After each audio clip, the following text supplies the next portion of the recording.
Alright, hello everybody. Welcome to my live stream. My name is Matt, and I'm live streaming some development of my little indie game, which may or may not have a name pretty soon. I'm leaning towards Dungeon Deathball, but Paul on Twitter showed me that people prefer Deathball Dungeon. I like Dungeon Deathball because it puts the emphasis on Deathball being the subject. But tell me what you think. So yeah, since my last stream, I've done a bunch of stuff. Hang on, I'm just gonna really quickly change this so that it plays in the background. Run in the background, and then I can talk while it's still running, and I can click on other windows and things. So okay, hello to everyone in the chat, welcome. So there's a bunch of new stuff since my last stream. My last stream was like over a week ago, and I had a few other things to do, so I was doing some work on Switch and Shoot, which is my other game, which is out on Steam, which you can grab. I'll put a link everywhere. So the things I've done in the meantime, in the last stream I was drawing the pixel art sprites for the monsters. Since then I've done the character and the ball, and I've improved the effect on the tiles, so it's a little easier to see which tiles the enemies are going to move on to now. And then you'll also notice that I've done a few different color variants of the monsters, and I've given them some different behaviors to go along with that. So the green ones are kind of your basic enemies. They're sort of like random wanderers, and they'll just shimmy around any direction they please. The orange guy is a lot more aggressive, and he's going to come and try to get the ball, or kill whoever's holding the ball. And the blue guy is basically like a goalie, a defender. He's going to just stay behind the back line and just make it hard for you to score a touchdown. So the next big thing, which you'll notice, wait, hold on. In the last stream, I don't think I even had all these buttons. Okay, so two major things that are new. First is that all the buttons are kind of non-random now. It used to just be like you had 3 random buttons, and I've gone with a more traditional approach. So, like, I always have every move available to me, but it has a stamina cost. I'm currently reworking the stamina, so that you should see the number there, but it's currently bugged a little bit, so you're not seeing it. But basically, like, forward would cost me like 2 stamina, and then when I use it, it would deplete from my stamina. And if I haven't got enough stamina, I have to rest, and that will just restore it. So I think this whole system is working pretty well. I'm really happy with it. It's feeling a little less kind of arbitrary and random in the decisions you make, and you can actually kind of plan a little bit more. So then the other major thing that I was trialing and stuck with because I liked it was having another character. So I can switch between these two right now. It's just a hotkey it's just the C key on the keyboard, but I'll eventually allow it so you can like click on these to change who you're controlling. So the general idea is now you have like a pair of players, and one of them can be carrying the ball, or neither. You know, you can drop the ball or throw the ball. To win the game, or to end the game rather, you just have to get one of your players to the other end of the field. And if that character is holding the ball when they do that, then you score extra.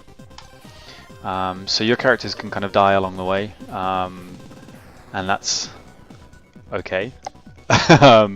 It just means that you've got one less character to work with. But I'm thinking that maybe in the next round you'll have an opportunity to say rescue another character from a cage, break them free, and then they can become part of your team. So maybe your team will build up and you can have like 3 or 4 characters running around. I'm not sure yet. Or maybe it's just that if you lose one, then you get the chance to replace them in the next one. And there's always a maximum of 2. Right now my interface for passing the ball is just a button like this, Bunk. So if I have more players, then I need to figure out a different way of doing that. I need to come up with a way of selecting who you're going to pass it to. Maybe it's just like a horizontal thing, you know, like the ball moves in a straight line. I'm not sure. I want to keep it simple. But yeah, so this is all pretty much playable. There's still some more work to do. So monsters will kind of wander around randomly. If I leave this character here, you see they're going to get closed in on by these two monsters. What happens now is that I can back out of here, and then those monsters will attack an empty square. That's different from how it worked before, in that you used to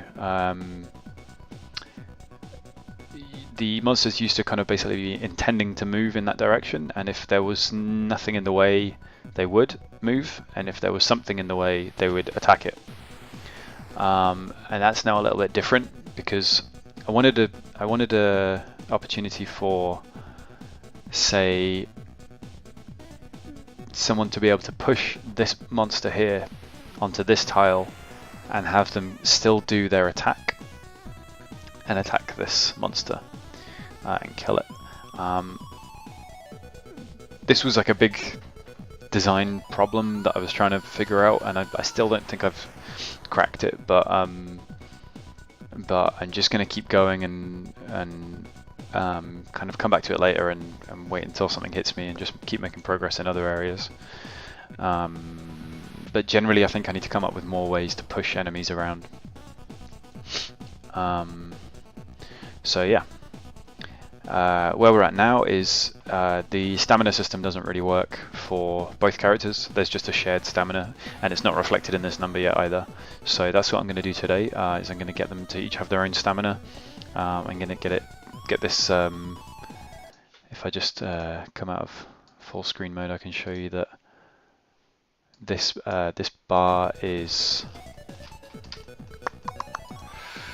something that I can adjust. So like this can deplete like that. So as you do an action, it's going to be like blunk and then tick down to a lower amount. The number's going to change to show how many stamina points you've got left. And if you don't have any left, you're not going to be able to do anything. I've got some placeholder icons here. Obviously they don't reflect the actual characters, so I need to have the faces show what the characters actually look like. And then I'm going to give them a randomized name as well, and using the same system I did in Switch and Shoot. And then I also need to get this icon to be placed on whoever has the ball. And eventually I should also kind of cross this character out if they die. Whoops. So what else do we need to do? Also, like, the game will end if either of these characters die, because before it was just based on like, well, you've only got one character. So if that character dies, it's game over. Now I need to make sure like that both characters have died before it's game over, and I also need to make sure that if a character dies and they're holding the ball, they drop the ball so that the next character can pick it up. So yeah, like that character got killed and it's game over, even though I've got another character here who could go and then pick up the ball and keep going. You notice as well these characters get randomly generated when I start, so they've got different skin tones and different hair and whatnot. That's just a really simple implementation of that right now, but I'm gonna hopefully oh wow, I can actually keep characters moving, I think. Okay, there's a little bug. Alright. So, just taking a look at my to-do list. I use Trello for for all of my to-do stuff. So I've got like a column for what I'm working on right now. I've got a column for what I've done recently, and then like I kind of generally use that to just say, oh, here's what I did since the last stream. Oh, I didn't even talk about stunning. Okay, I'll come back to that. And then like a kind of older, backlog of things I did ages ago. I've got a to-do list. Whoops. And then I've got a kind of long, like kind of back burner ideas list. This is like stuff which could be done, but isn't really vital to think about right now. So yeah, Trello, super awesome, really easy to use and really handy for organizing your workflow. Yeah, so let's quickly jump back in and I'll talk about stunning. Previously, you would kill enemies if you attack them. They'd just die in one hit. But now you can basically stun them for like one turn. Okay, this guy can attack.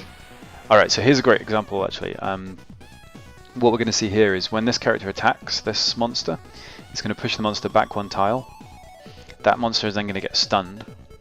Then this monster is going to try and move into that tile. And he's going to attack the green monster. And two enemies basically have 2 hit points now. So the first attack from the character is going to stun him, and the second attack from the monster is going to kill him. So here's a great setup for that. So I'll show you. I'm going to do it now. So attack, push him back. He's grey because he's stunned, so he won't act for a couple of turns now.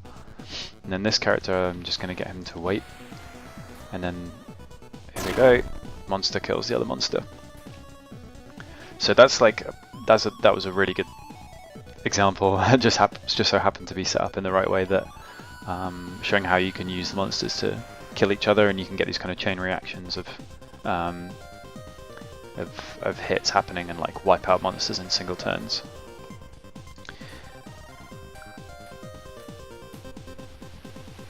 So now this guy, he can attack and stun that monster, but it won't push him back because there's another one in the way. I'm still not sure if that's the right way to go. It feels like maybe it should push him into the guy next to him and stun them both, maybe. So that guy's now woken up. He's going to carry on his regular behavior. The green ones, as I said, are just kind of random wanderers, so they don't really try and target the players or anything like that. They'll just attack if they happen to end up on a tile next to them. But as the game goes on, you're going to get more and more of the orange guys who are going to be more aggressive. And then eventually I'd like to get in some different sort of monster types, so ones which move in different ways. So now this guy's right near the finish line. I could pass the ball to him, and then what's happened here? And then he can go and score a touchdown. So yeah, that's how you can use characters to win the game. I'll probably put a little more of a penalty on passing. I think right now it's like you can just pass to the other player at any time from anywhere on the board. I think I should probably add a cost to that, which is based on the distance. So the further you have to throw the ball to pass, the more stamina it's going to cost you. That seems like a pretty simple way of countering that being a super powerful move, because you can keep the player with the ball right at the back of the field, take the other one up really quickly, and then just pass to him on the very final turn, and you're done. Like, there's no challenge to that at all. Yeah, so let's do some UI work. In fact, I think I just had an idea that the text here, I think, is just a little too big to fit in the box. The stamina cost text. Is it? What's going on there? I was messing around with the resolution yesterday and it screwed up a bunch of stuff.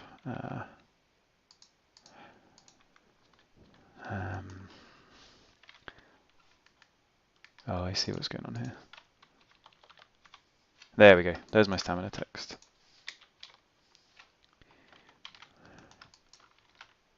Right, let's center that in the middle.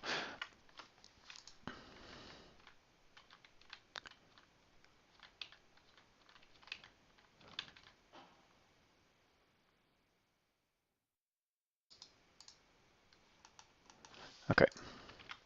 Okay, and again, I'll just really quickly jump back in and just show you how that works. But yeah, you can see a number right next to it. This is like how much stamina it's going to cost me to use that action. And this guy has or this lady, I should say, has a different set of stamina costs because she doesn't have the ball. So holding the ball adds 1 to every action because you're kind of, you know, weighed down by it.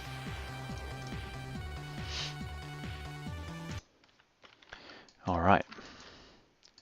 So all this is done in Unity's canvas system, which I'm kind of just about getting my head around now, how to like anchor stuff and how to really like set it to scale nicely with different resolutions. It's pretty powerful. Yeah, pretty good. I'm just going to dump a load of these things into a thing there, into a folder, just to kind of tidy up my hierarchy a bit. So it's a little easier to see what's going on. I don't need those debug texts anymore, they're just getting in the way. Okay.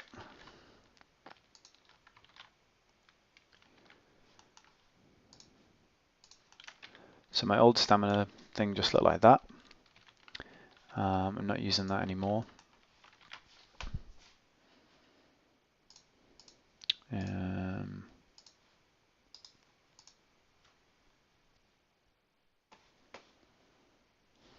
Okay, so I'm going to put a little bit of music on.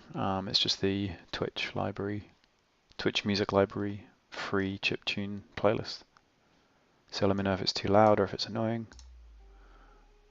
We can change that.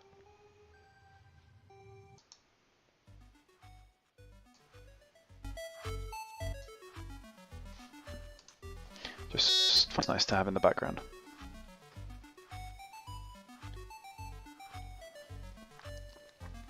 Also, let me know if there's any audio issues, because the last video I did a little video log at the start of the week, and the audio was just terrible. I think it's my headset that's the issue. I'm using a Bluetooth headset, and I think maybe there's some interference from my Bluetooth mouse. If that's how Bluetooth works, I don't know. But yeah, just let me know and I'll see what I can do to fix it. It seems to be a little better if I plug it in, but the cable's really short and it gets in the way.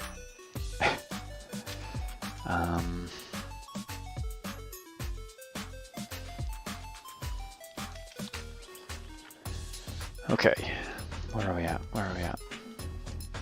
So what I'm going to do is treat each of these as a prefab, which can be just instantiated and messed with a script. So I'll do that now.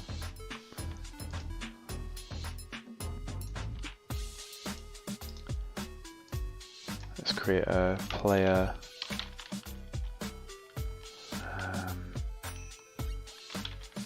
player HUD panel, maybe player info panel.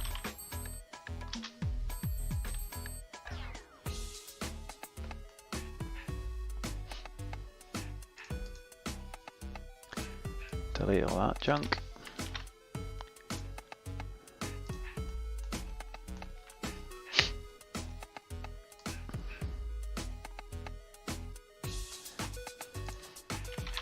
Add that script to the prefab.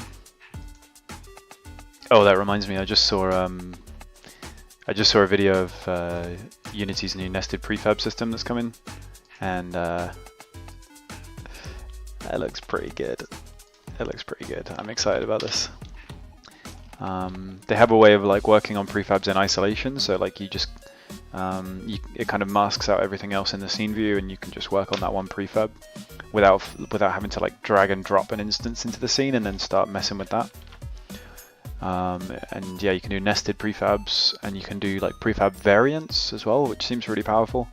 So like a perfect example would be like my monsters. I want all the monsters to have a certain, like a single complicated prefab, but then I want a couple of different variants of that, like with a different sprite and a different tick box, maybe like one tick box that says it's an aggressive type. But I don't want to have to like maintain 3 different prefabs that are already complicated and remember to update them all in the same way every time. So you can just kind of branch them or like inherit the base prefab. That seems pretty useful.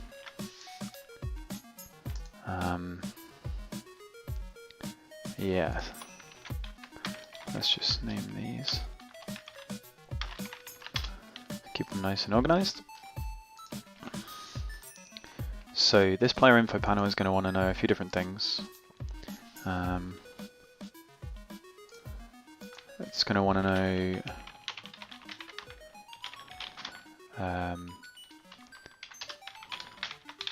Unity engine.ui. Let's use that namespace so we can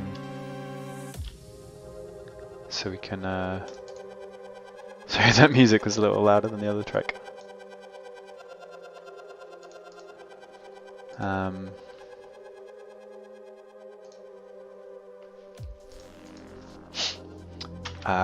So we're going to go text name field. We're going to have the image for the face icon. A game object for the ball. We can just turn on and off. We reference the name and the image by text and image because we want to actually directly manipulate the value of those, whereas the ball we can just turn it on and off. What else do we want? We want to have access to the wheel here, the stamina bar, stamina meter, and the stamina number. So then on awake,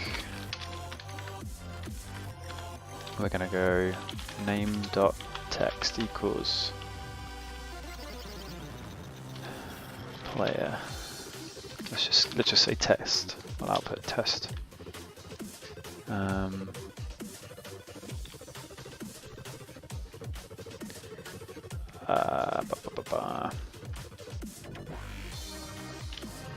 We'll go face. I'm not going to do that just yet because it doesn't really matter. Just want to initialize a bunch of stuff really. But we do want to put in some hooks in so we can say whether or not they got the ball. Set has ball. We'll pass in a boolean. And then we'll go ball.setActive to be, wait, why do I call that false? Has ball. Has ball. So we can call this whenever the player acquires or loses the ball. And that will just turn the ball icon on and off. I could just make that ball, wow, this music's a bit intense. I could just make that ball value public, but I prefer to keep everything encapsulated. So then I can just I can call a method, a public method that will set the property of it, keep it private, and then if I ever need to just like do other stuff whenever I turn the ball icon on and off, I can just put that right in here, and I know it's all going to get called in the right places. I don't have to go through and update a bunch of different references to that public variable.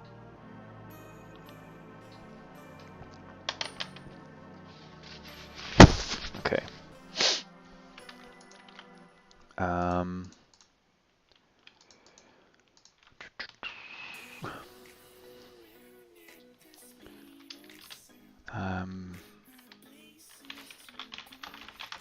Set stamina.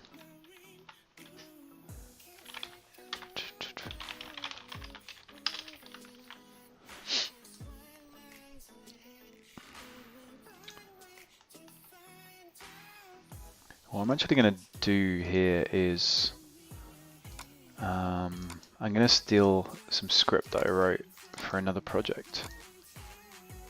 A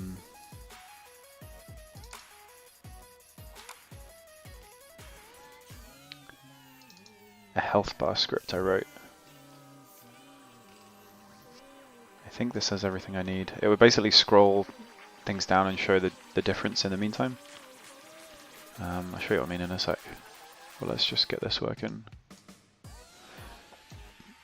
Let's just hook all these up. There's the face, there's the ball game object, stamina meter, whoops, the fill, and the text.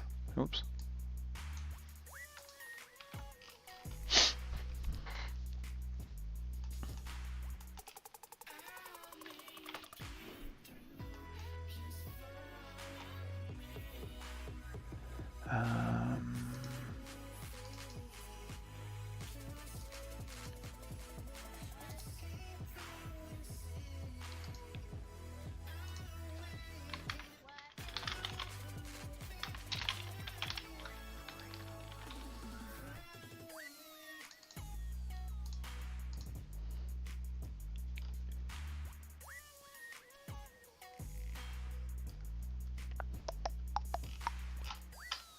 So I think each player is going to need a reference to their own kind of panel. Yeah,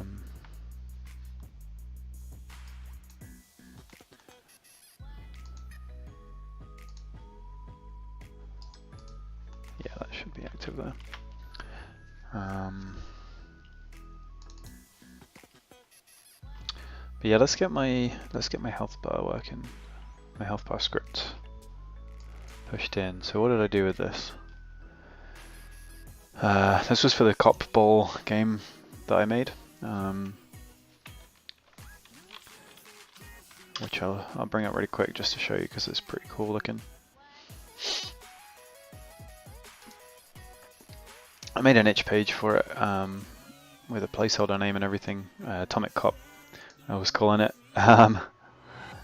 And I want to get back to this game because I was super happy with how it was playing. It's a little bigger than the one I'm doing right now. So yeah. So like this has the these health bars which pop up and show you like the damage that's been done. So maybe it's kind of hard for you to see right now, but when you start hitting something, you get a health bar pop up. And it's filled in yellow, and then it starts changing red as you do damage, and then after a while of not taking any damage, the red counts down. You know, like see in like Street Fighter, or I guess like any kind of you know, fighting game, it would show you like the difference that you've done to the health bar. So I can use that on here. That'd be pretty nice.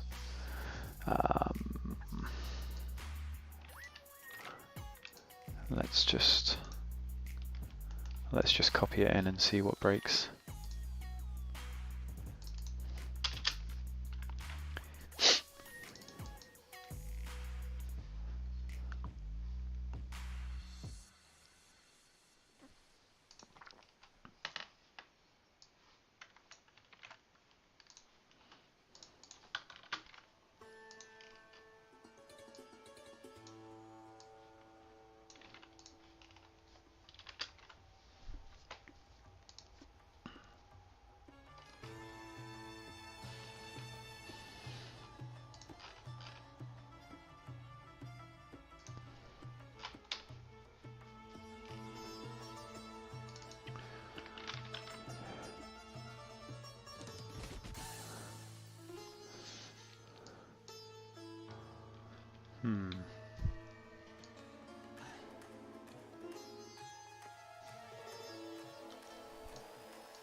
We don't ever want to hide it, that's for sure.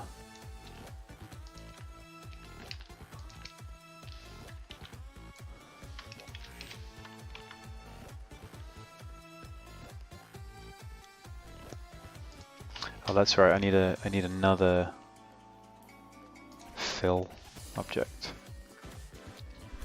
Oh, a hair in my mouth.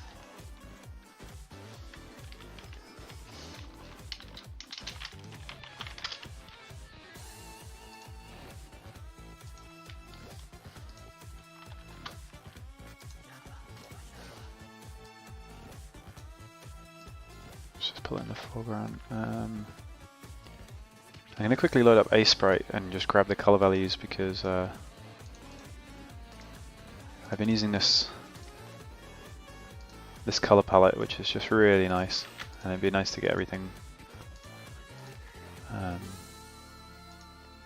you know, using the same values. Okay, so if I tuck that behind the green bar, what's going to happen is when I count that down, you're going to start to see orange instead.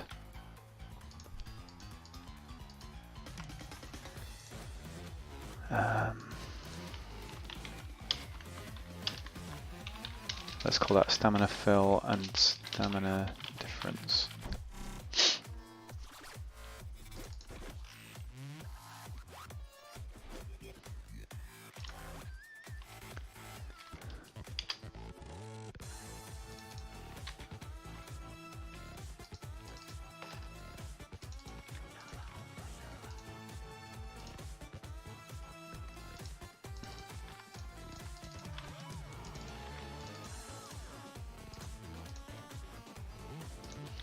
Okay, we need to remember the last change time.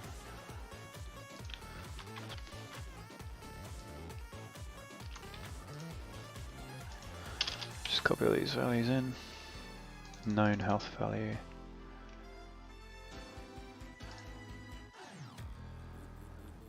Hello, Taihareto, did I say that right? This is C# I'm coding in.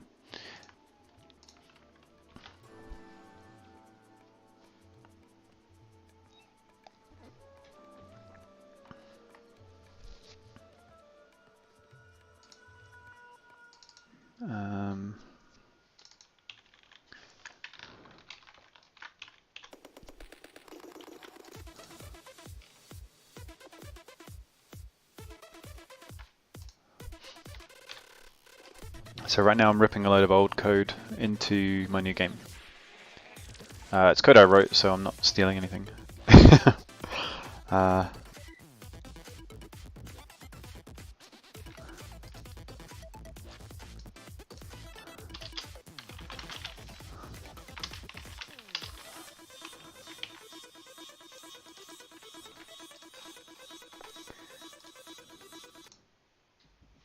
I prefer the more chilled out music, you know. Hide time.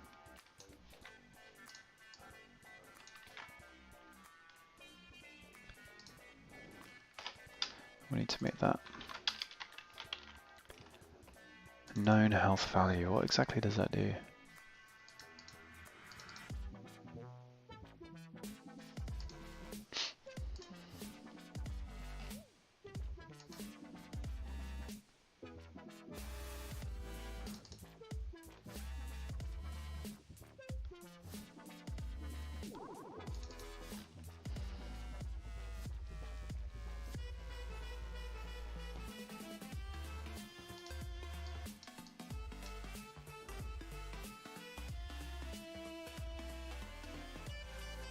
Okay, that code there is just for hiding the bar, which I don't want to do.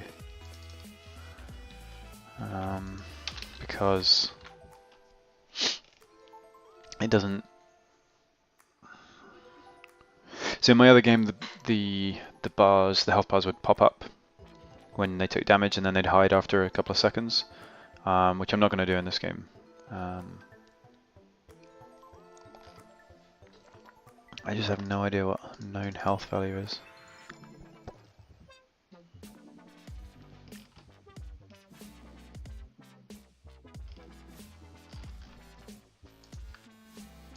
Well, let's just copy it in and see what happens.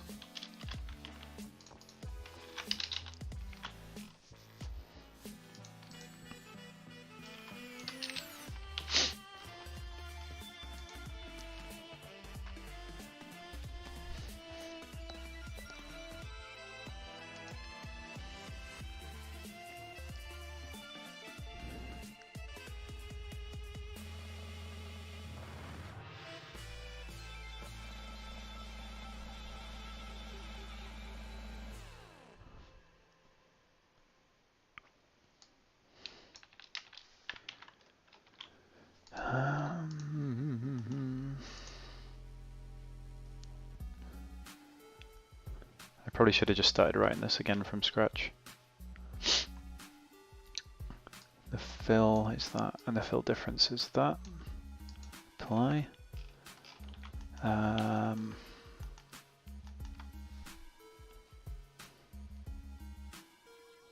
think to test this really quick, I'm gonna throw in some editor buttons.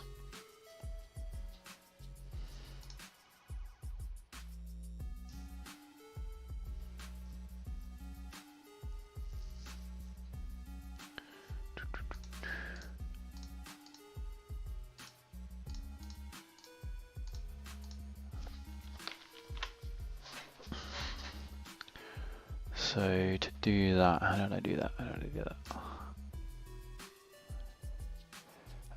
Let's think.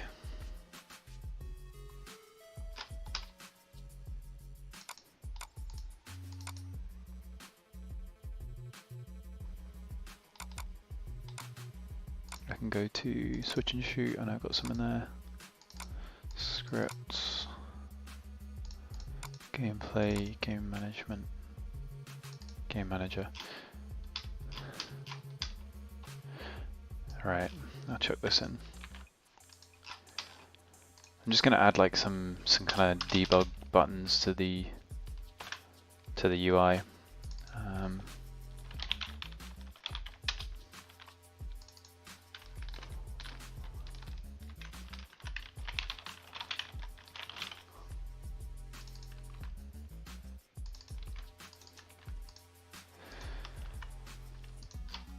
Nice, I need to make sure it uses Unity Editor.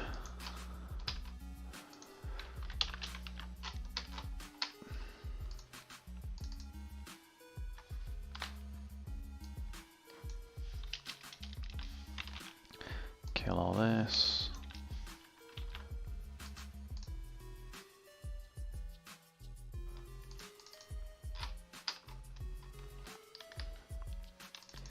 We'll go set stamina.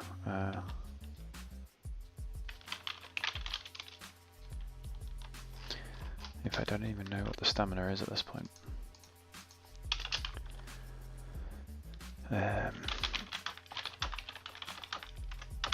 Let's just start on 9.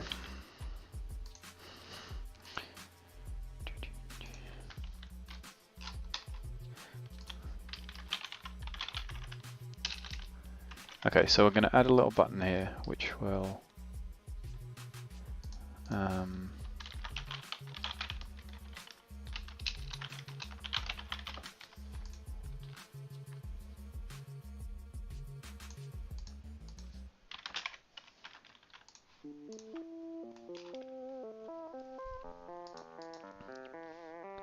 wow, sorry, I find it really hard to code and talk at the same time. But essentially what I just did here was add this little button.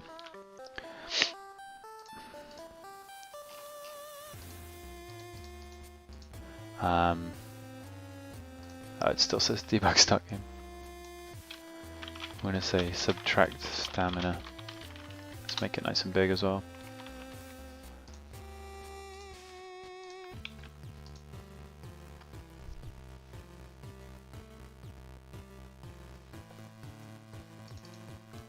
Key manager.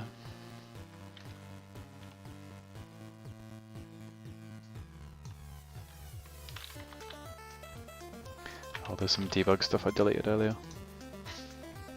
Okay, so we've got this button that says subtract stamina, so I want to use that just to test how it looks when I take one off, and if it even works. Okay. It's taken the number away, but it's not doing anything because I haven't hooked it up.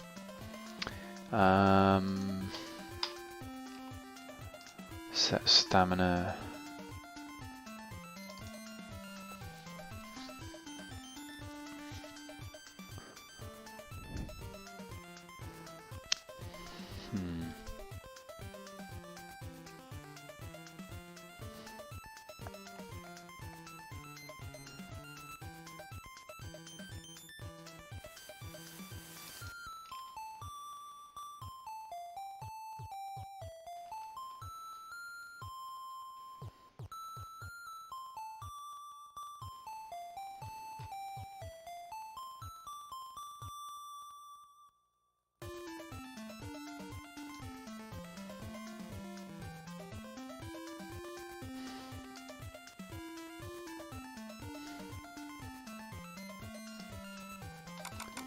I need to look at the other project where I ripped this from and just see where I call this script.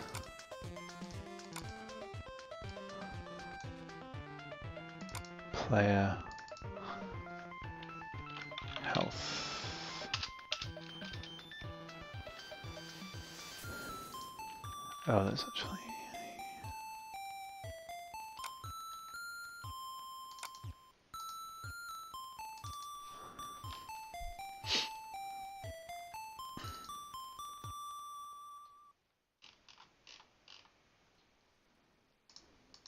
Okay. So I do the calculation.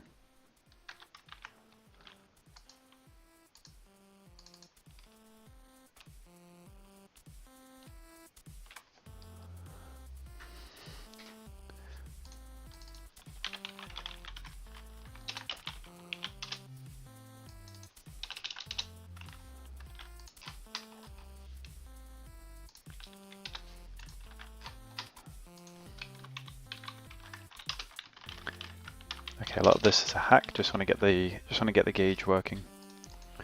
Health bar, set health gauge.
Yeah, there's no point separating those out.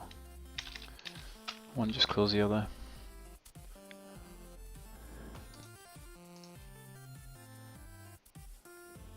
Let's change time.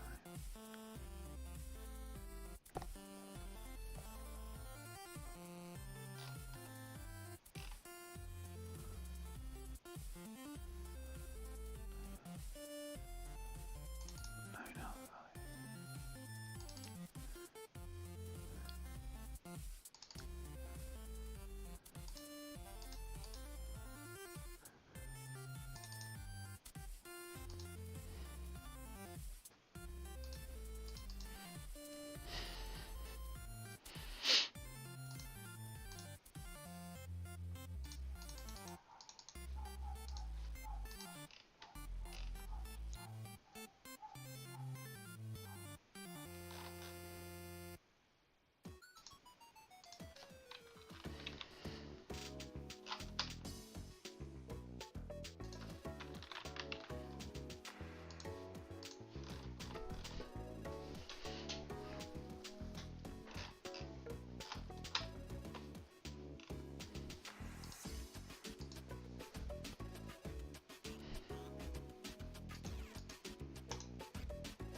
Okay, I'm gonna be back in 2 seconds.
Okay, I'm back. Hey, sorry about that. Alright, let's get some more coffee. I think I need it today.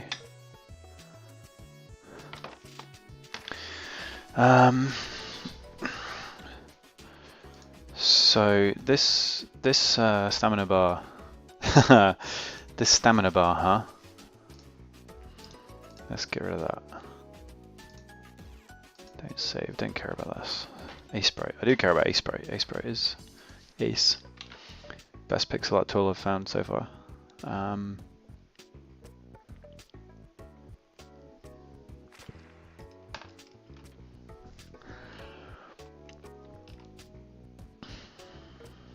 So.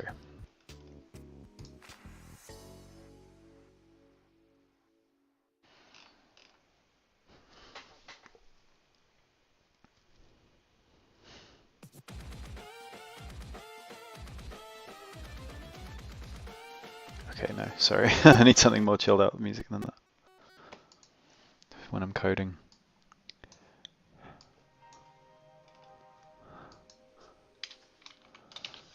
Let's get rid of that because I know that works.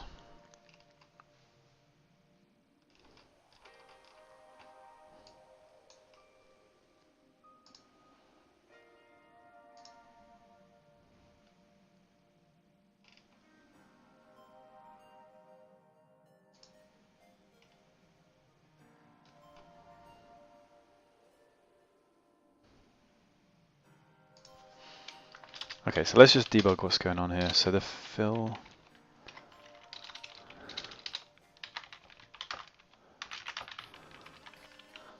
amount we want to know.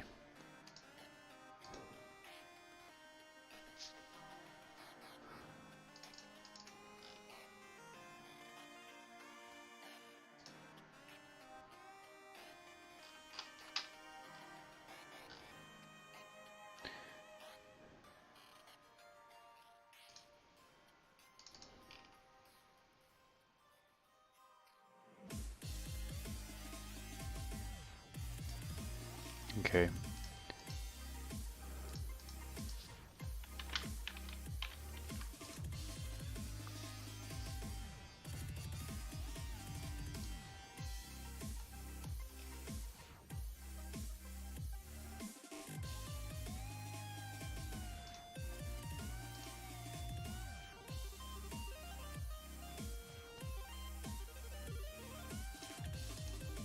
There we go. Okay. Okay. I was not updating the known health value as the value from a scale of 0 to 1. Right, cool. So that's working now. So what we can do is whenever we spend stamina, we can call that. We subtract it, and then we go. Maybe we could even like reduce the depletion rate so it ticks down a little slower. Maybe we can make that white. How does that look?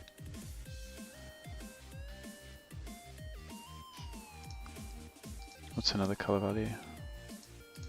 Maybe yellow is going to look good. Let's get our favorite palette up, get the value, copy,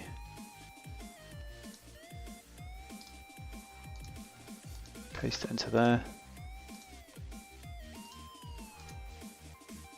That's actually harder to see. How about red?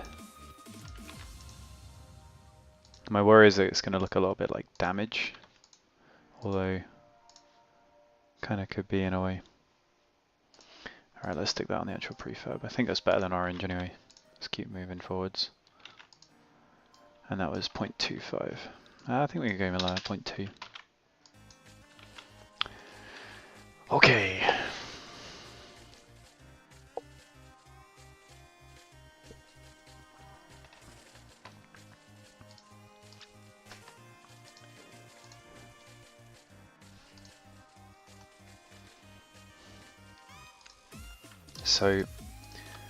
So we can call that now from anywhere, from the player.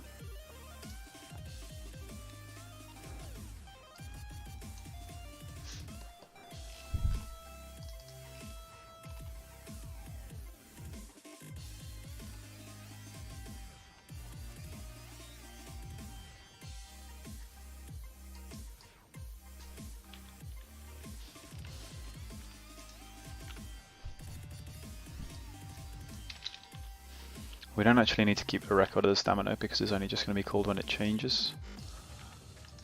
I'm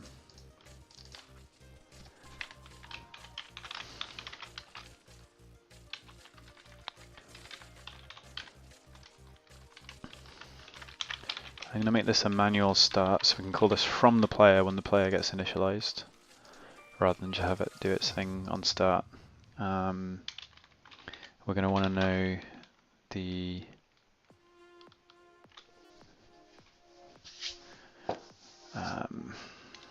we do want to know the maximum stamina. Private max stamina. We're going to do it as a float so we can divide it.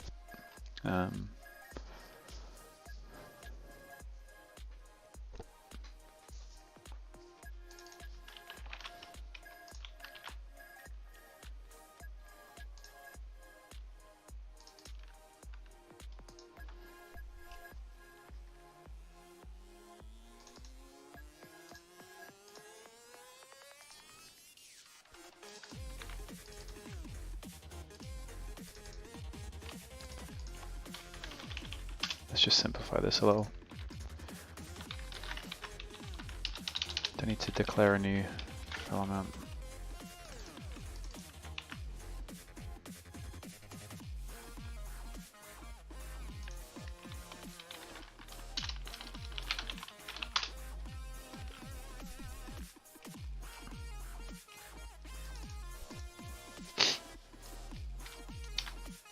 Let's kill all that.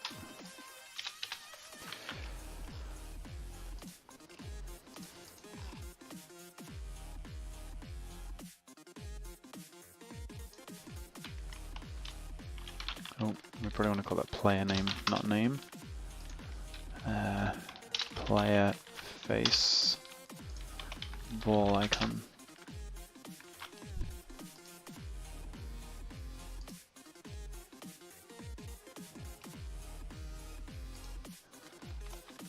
Let's call that stamina gauge, stamina difference gauge. Alright, so when we start we want to pass in a max stamina. So I'm going to go max stamina equals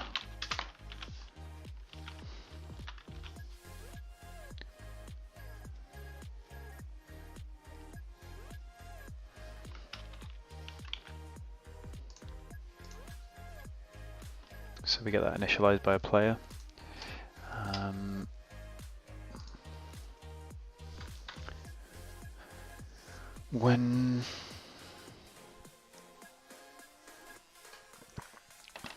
So when the players spawned, or started rather, where does that get called? For the player manager.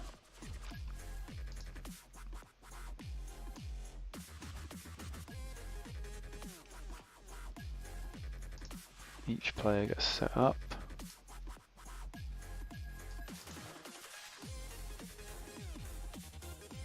So I think basically whenever we initialize each player, we want to get them to send a message to the UI manager and say like spawn one of these panels for me, and I'll tell you all my all my stuff.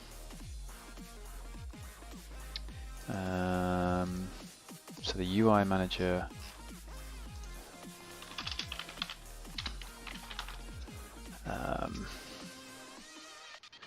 player info panel. What we're going to do is have a public method to instantiate it, but we're also going to have it return the object that was instantiated.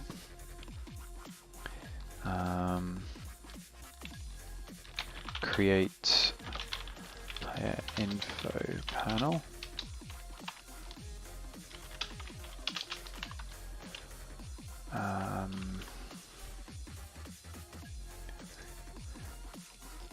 Let's remind myself how to get a reference to something that you spawn.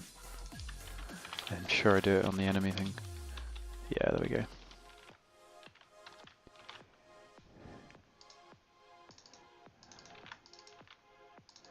Just change that from enemy to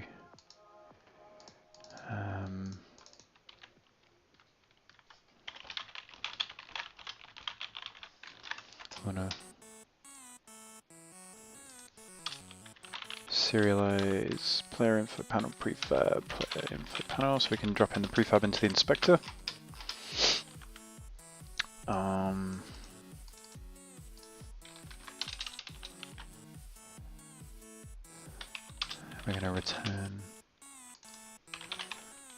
We're going to return the panel that gets spawned. So here we go.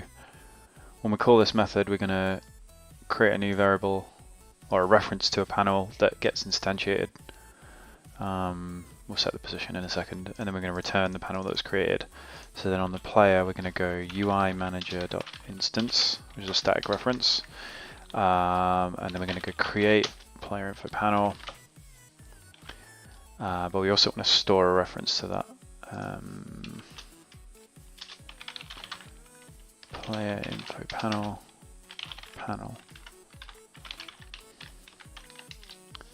So each player is going to have its own reference to that. Info panel equals whatever that returns when we create it.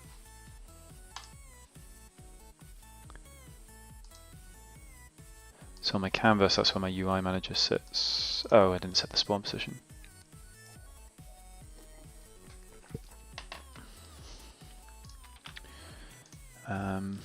Let's quickly just go gameplay UI, player info panels. Let's create a header for that in the inspector. We're going to want to go. We're going to want to assign a parent for it, which I think would be a rect transform because it's canvas.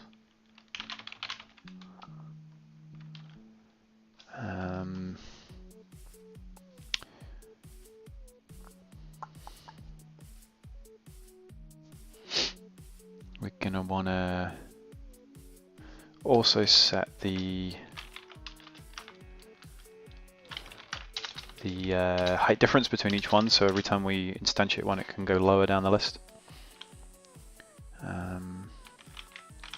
Height between panels and a start position and a start height as well. Although that wants to be a vector 3, I think. First panel position. And then we also want to say our private integer of how many panels created.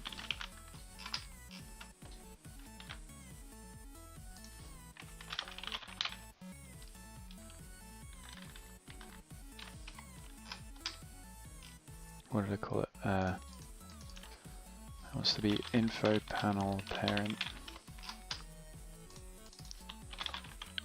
So we're going to make it a child of that, and it's going to go to the info. Wow, I need to name my variables properly. First panel position.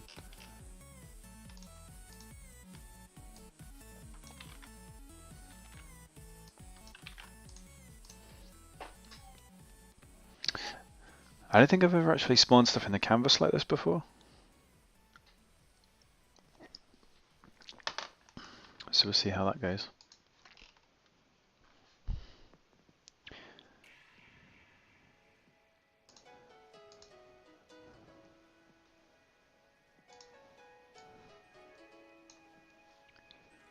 Okay, so we've got a reference to the prefab, we've got a reference to the object in the hierarchy that we spawn them underneath.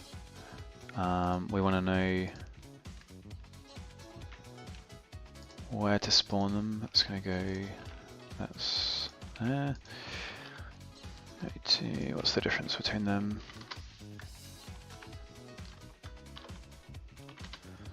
Difference is 72.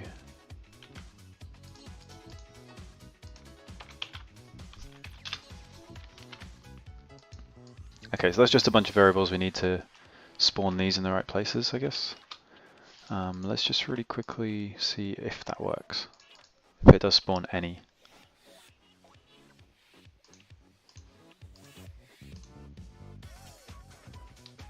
Yeah, I did. It spawned 2 of them. Oh, but now all my references are broken on those.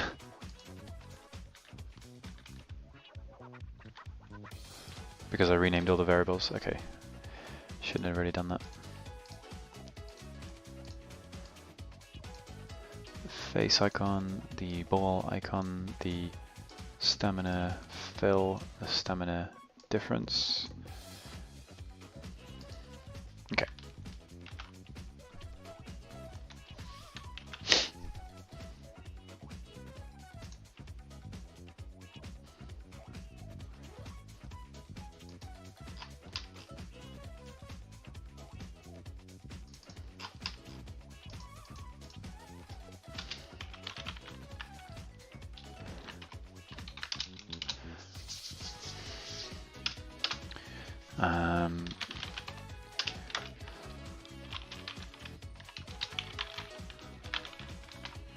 Height addition. So each time we spawn a panel, we want to offset it by a certain amount. So that's the first panel position plus new vector 3, 0, height between panels, 0.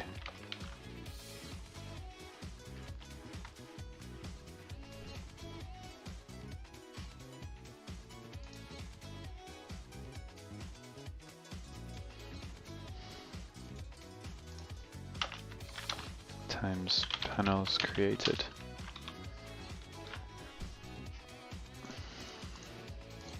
And then we're going to go panels plus plus.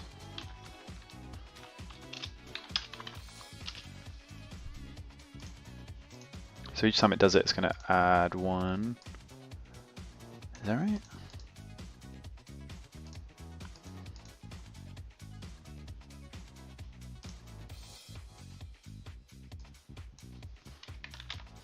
I'm going to subtract there actually.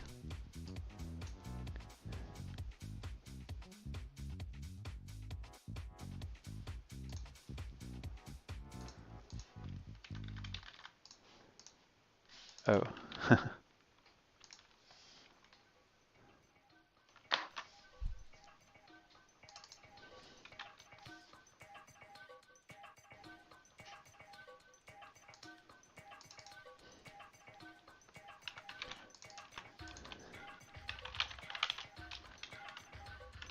Panel plus.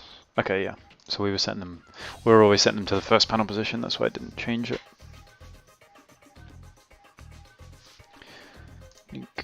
No, still not working. Blah, blah, blah.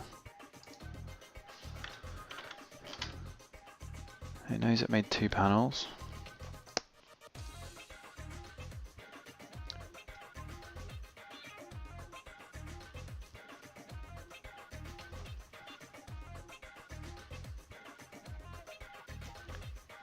So the position is the first position.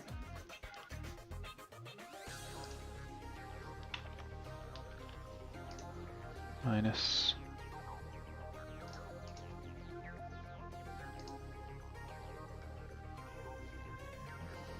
the height times number of panels created.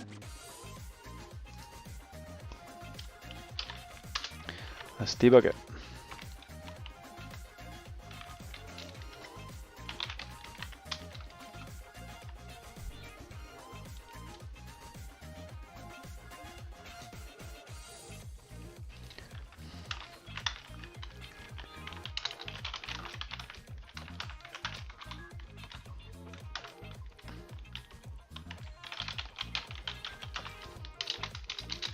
Output it to the console so we can see what's going on. Created. I think I just hit play twice.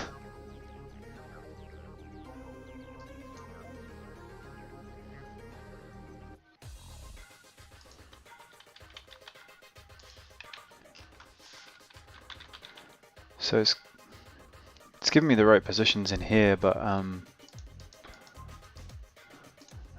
it's not actually putting them there.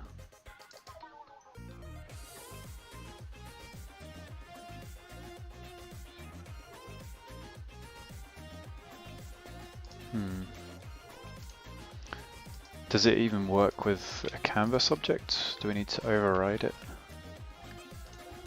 Can we go like panel dot rep position?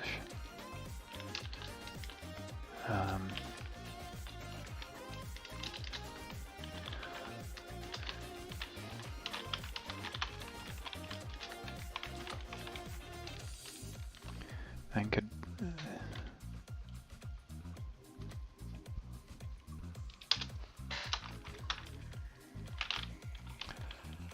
I wonder if this is like, because it's not a local position of a rect transform, when you instantiate a prefab.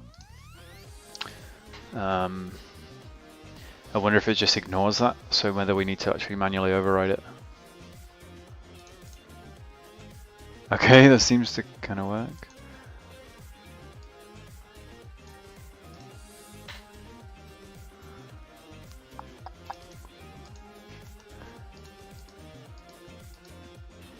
But why is it all the way over there? Why is it going to...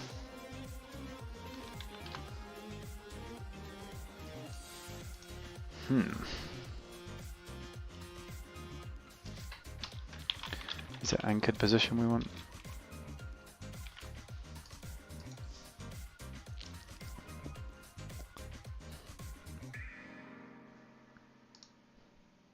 Alright, that looks a lot better. It's anchored position we wanted. That's, I guess that's what this refers to. Cool, so we've spawned two and they're in the right place. And we have a reference to them from each player script. So that means we can start actually manipulating them.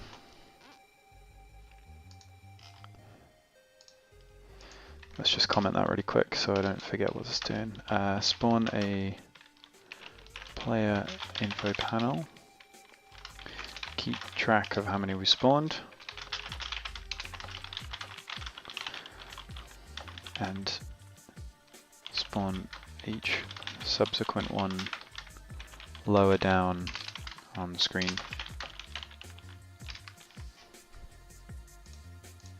We can kill the debug because we know what it's doing now.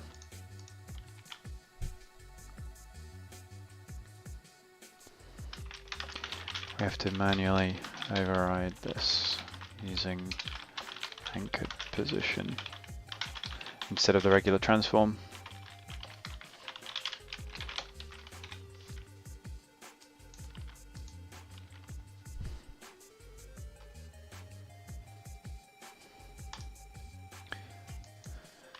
So spawn player info panel. So now that we've spawned it, we can actually start, well, for a start we could do manual start on it. Info panel dot manual start. I'm going to pass in my max stamina.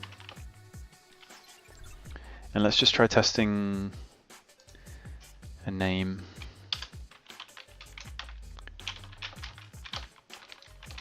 Player name.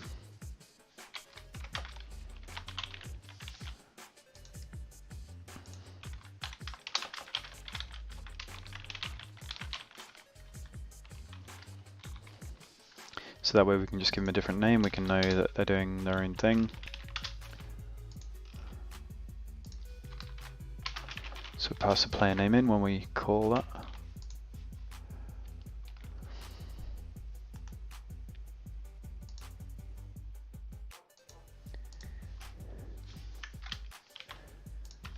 And we'll call him Bobby Joe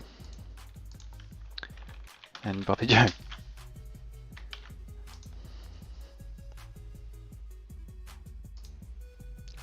Oh, cool, it's working.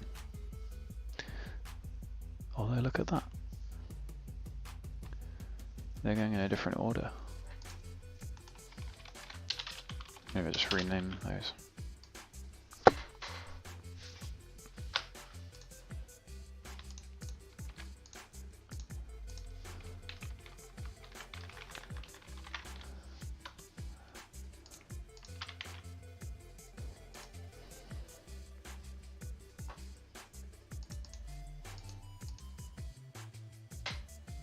Okay. We also want to know when it starts. We want to know. Okay, so an easy thing to start with updating the player info is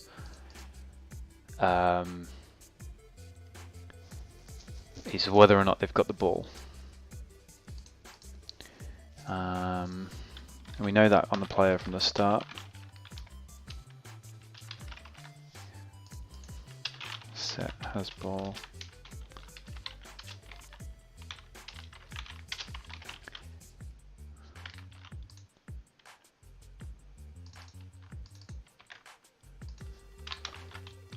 Because we already passed that into the player from the player manager when they get set up. So I pass that straight through as well. And then what I'll also do is set player has ball. I've got a method here which I call on each player whenever they acquire or get rid of the ball. So we go info panel, set has ball to be whatever the value of that is. So the ball icon should be working fully now. It should just turn on and off when you switch the ball around. Although, what's this? Null ref, info panel. Okay, we need to spawn that.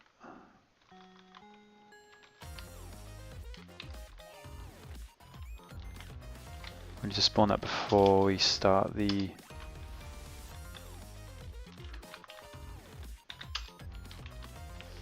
okay. Yeah, because it was trying to set the value.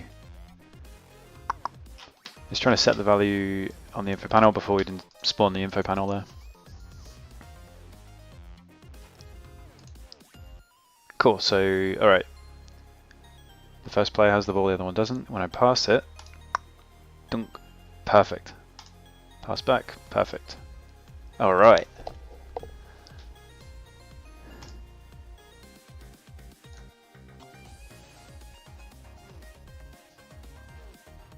So when I throw the ball, I should remove it, and neither of them have it.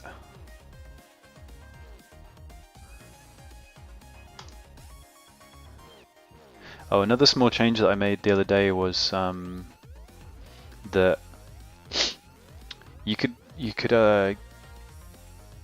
lose the ball. Like the ball could be sitting on the same tile as a monster, and it would like clear the reference of the ball from the grid. So I've changed the way my grid works so that each tile can have like a list of kind of pick-upable objects sitting on it.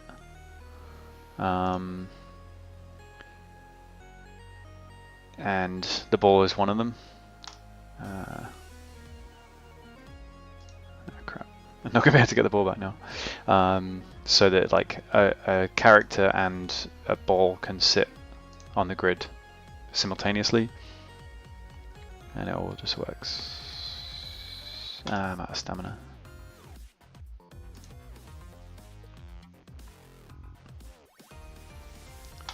Let's push you out of the way. Okay, kill him.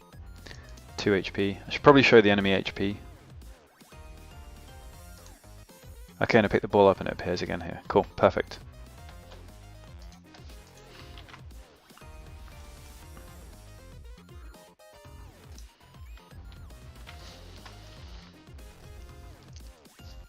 So next, we need to set the stamina. So every time that stamina changes,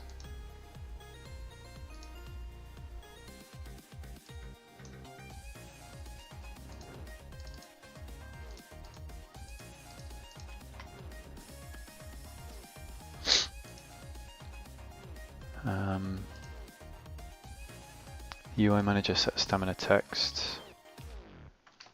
That we don't want anymore because we don't use a singular static instance. So I'm just going to remove that and then see where the code breaks, and then just replace all those cases.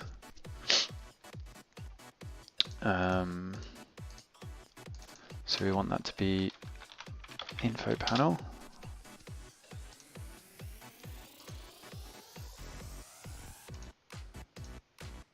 Let's call it set.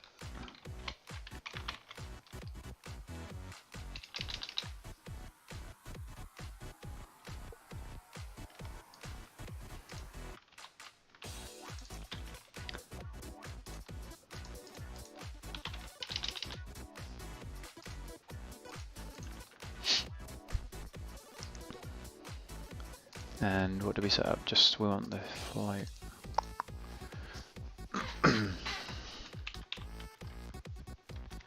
So we just pass in the stamina. Don't care about the max stamina.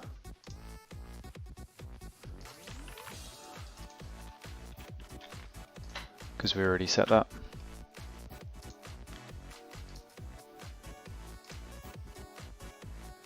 Was that it? There was just two cases? I guess when we subtract and when we replenish, that's it.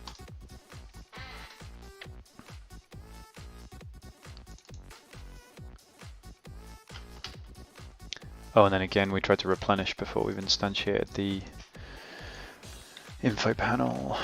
So we spawn that first. Set players ball.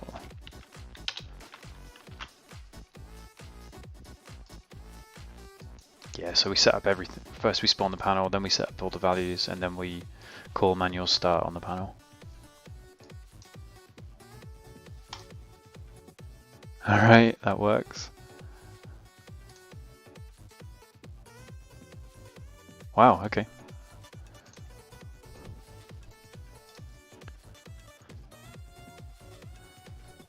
That seems to be working well. We just need to change that number as well. So on the info panel, when we set stamina,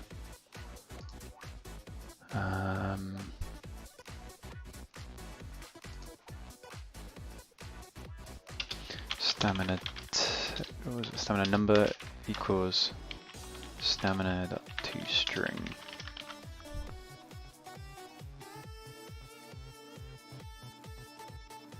Strings.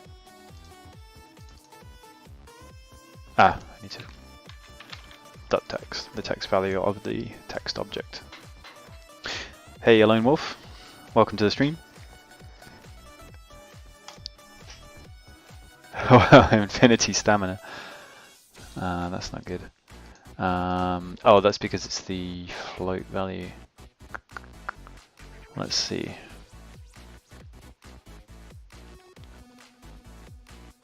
We need the actual value. Hey, we're just working on a stamina bar for the game and a little info panel for each of the characters. So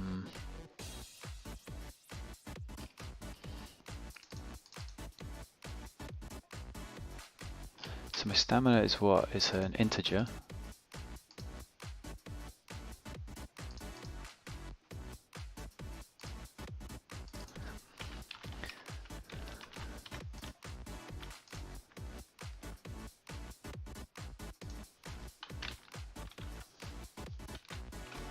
So I can't divide those because it's an integer, that's fine. I want to actually keep it as an integer and then make a new float out of it. Let's call it f stamina equals stamina.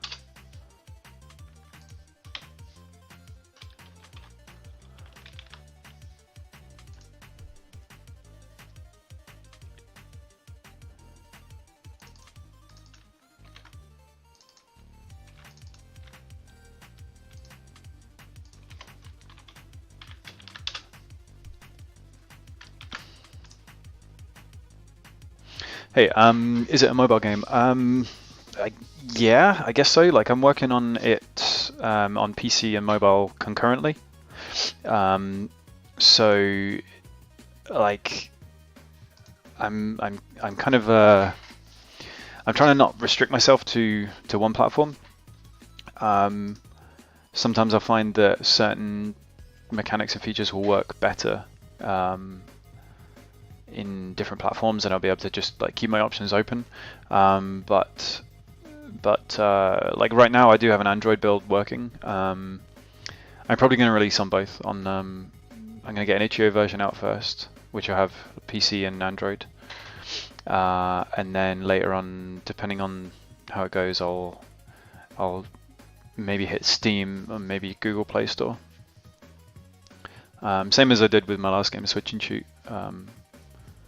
I like making games that are kind of simple enough to work on mobile, but you know, will also work on PC.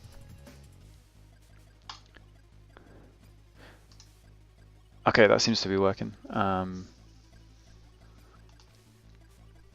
So what I've just done, for anyone that's just joined, I've added these panels get spawned by each character when the character is created. And they have a reference to that panel, and it can kind of update the status of the character. So the face icon isn't updating just yet, but it shows like that they've got the ball. It shows what their name is. It shows how much stamina they've got, and it shows the stamina as a gauge as well. And then when I perform actions, that gauge will deplete. So when I pass the ball here, so that's used up some of his stamina, and the ball's now gone to this character instead. If I pass it back, same happens to them.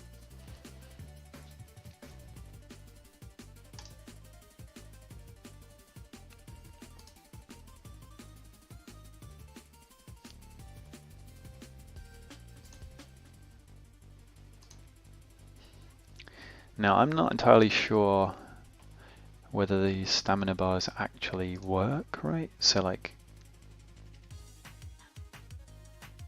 yeah, okay, it does. Okay, that does too. Cool.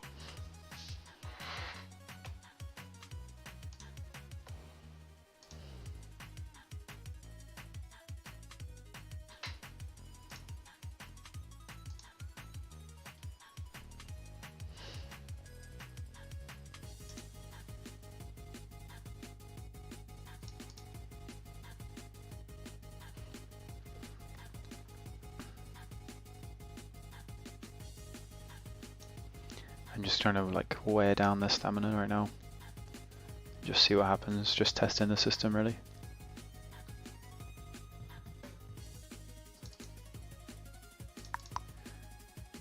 That guy's gonna get wiped.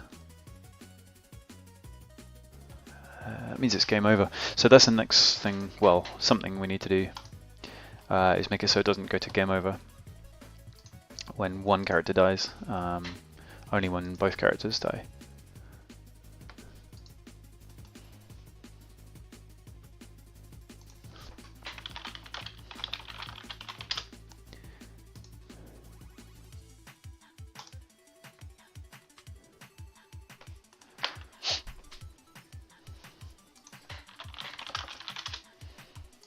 Okay, I'm just jotting in my to-do list.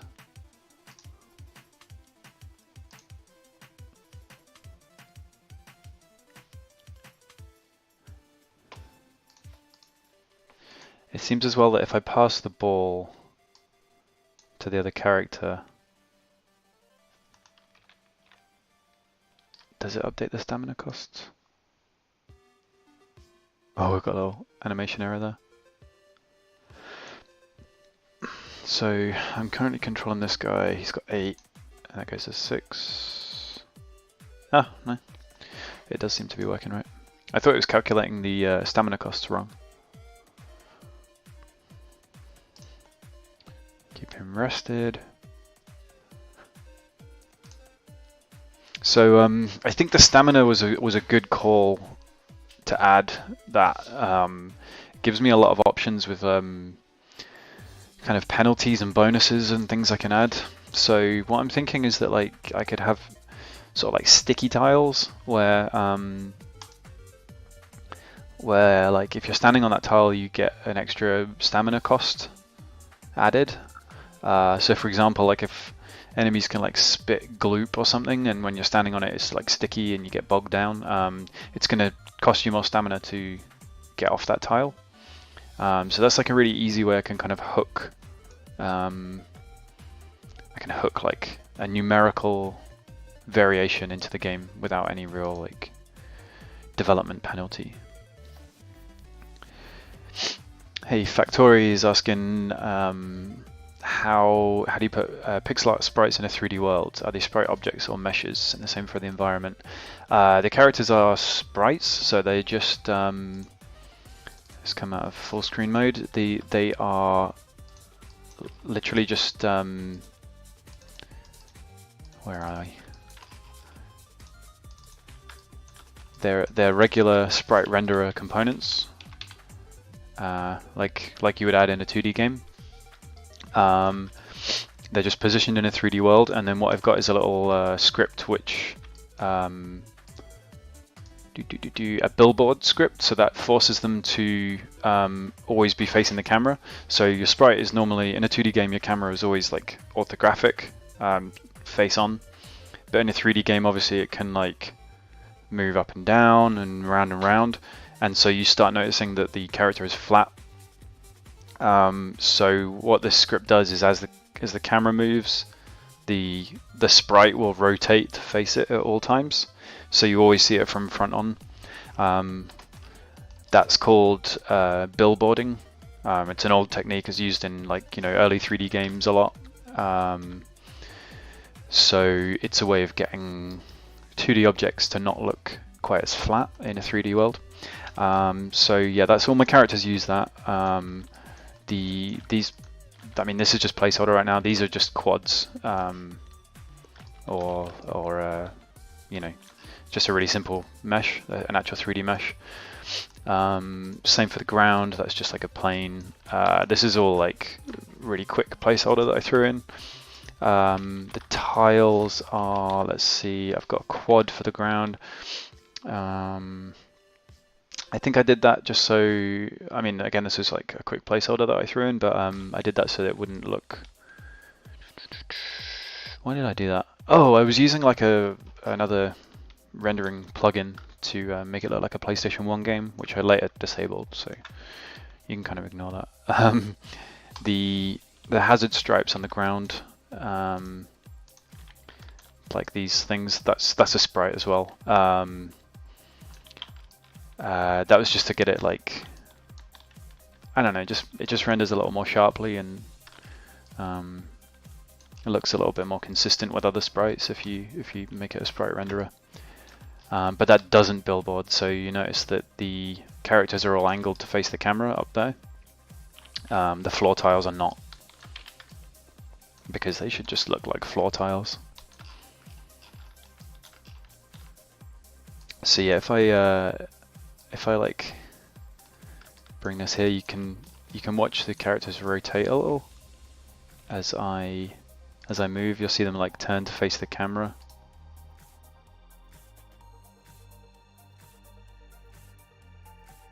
Let's try that again.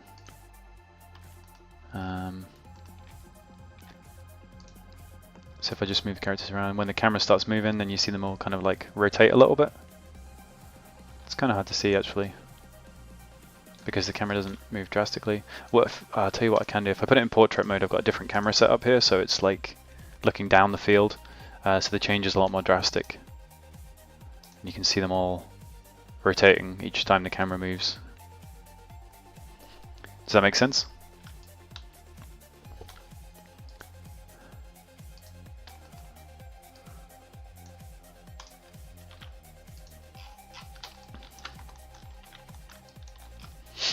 Cool.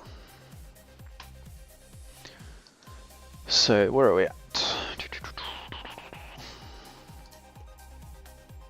No worries.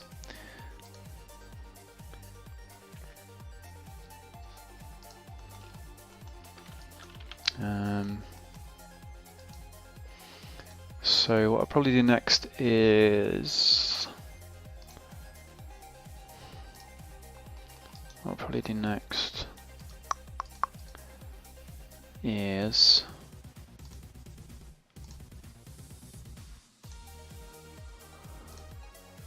I'm just looking at my to-do list again.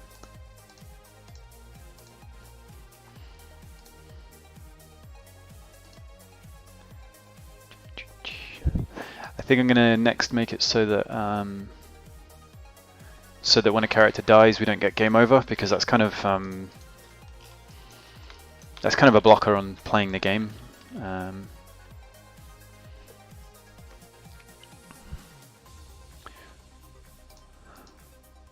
So I have a game controller, which is just an empty game object set in my scene.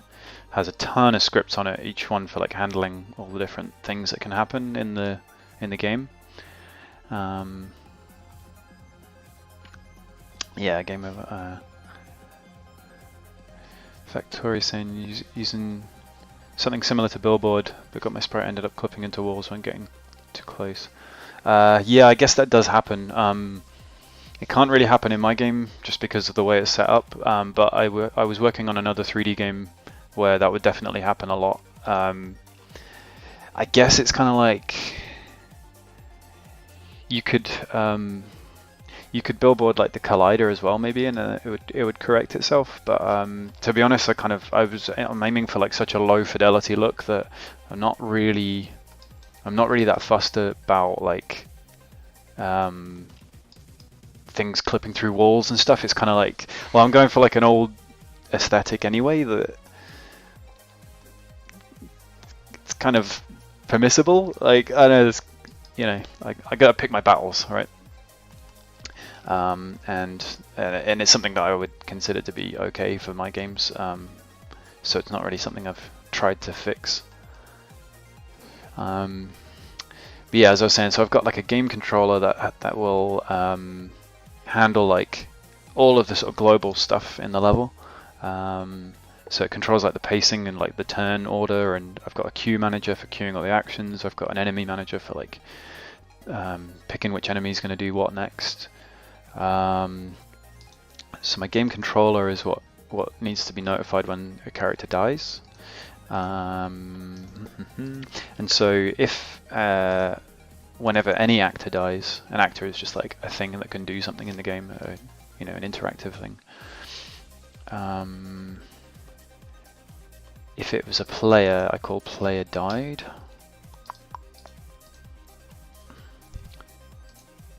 Player alive is false. What I really should do is track this in the player manager.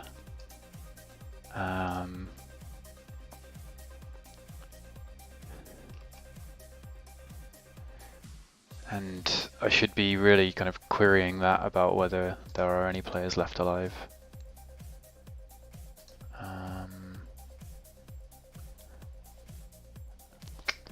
Okay, I'm gonna take a really quick break, like 1 minute. That coffee has gone right through me. Be back in 2 seconds.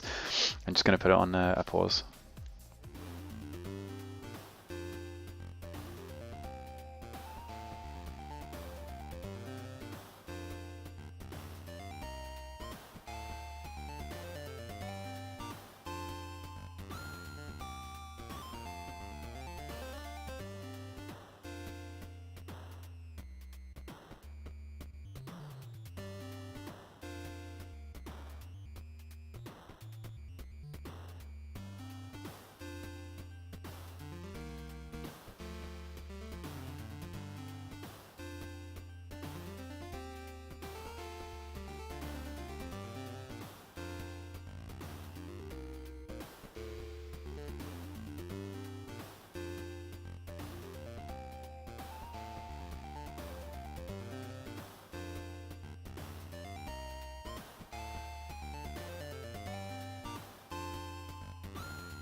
Alright, I'm back. Thank you for sticking around. So how's it going, guys? How's my stream?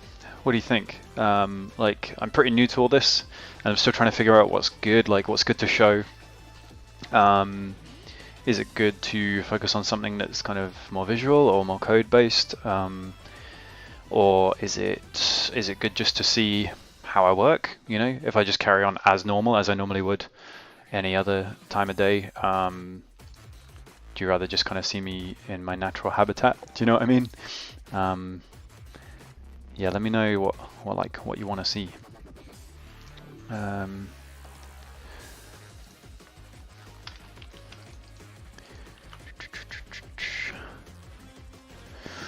So, player manager has a list of players.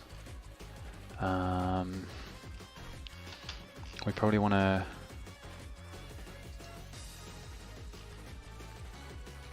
scan. Okay, cool. That's good to know. Player control. I'm just going to add a little a public getter for the player manager, which is just going to return the number of players that are still alive. Get number of live players.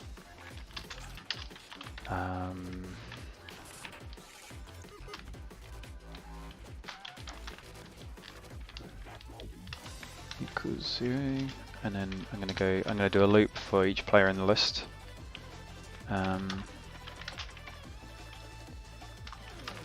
I less than players.count I++. This is kind of overkill for now because like the list is only 2 players long, so we don't really need to kind of like loop through it all. We could probably just check each one, but what I'm thinking is that eventually I might want to add like a 3rd and 4th player, and if we can just add them to that list and have it work, then that's great. Like no more work is needed to do that. And this code will work in both cases. So if players I is alive, n++, and then at the end we just return n.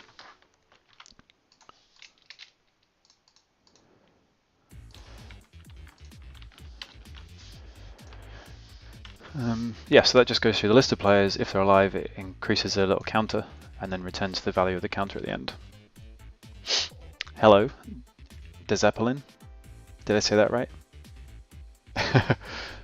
Wow, one thing I underestimated with streaming is how hard it is to pronounce everybody's usernames.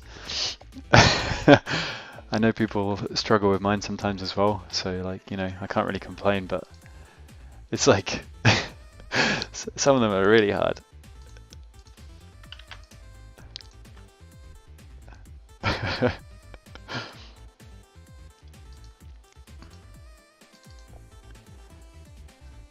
Yeah, welcome to the stream anyway. We're working on my kind of two player system. I don't mean that as like 2 people playing the game in real life. I mean that as like it's a sport with players on the field, so now we have 2 of them instead of 1. Right now I'm just making it so that when one dies, it's not game over. It's only when they're all dead. So in the game controller, player died. I don't think that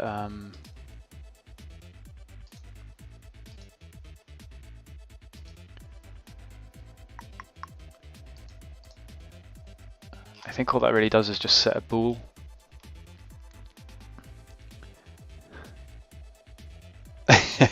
Pronounced crowbar ska. Yeah, as in a crowbar and ska music. What kind of game is this? It's a tactical tactical blood sport. It's kind of simple and casual, and it's got some roguelike elements. So I'll just show you really quick. You have 2 players, you've got a ball, and you need to get the ball to the other side. And you've got a bunch of monsters who are going to try and make that difficult for you. You can move 1 square at a time, and you've got, one action at a time, I guess I should say. And you've got various actions for like throwing the ball, moving around. If you're adjacent to an enemy, you can attack them. But generally you're kind of underpowered against the monsters. The monsters like kill you in one hit. So it's about like kind of trying to dodge and weave around them. You've also got a stamina meter, so your actions are kind of limited. You got to kind of think a few steps ahead. So now like this monster's approached me, I can pass the ball away, but then this guy's going to get killed on the next turn. So it's got some elements of Into the Breach mixed with a Bloodsport.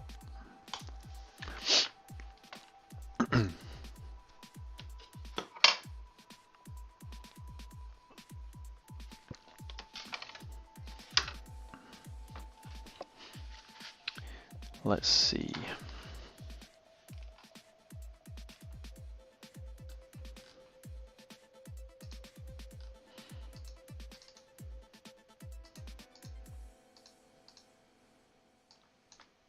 Player died.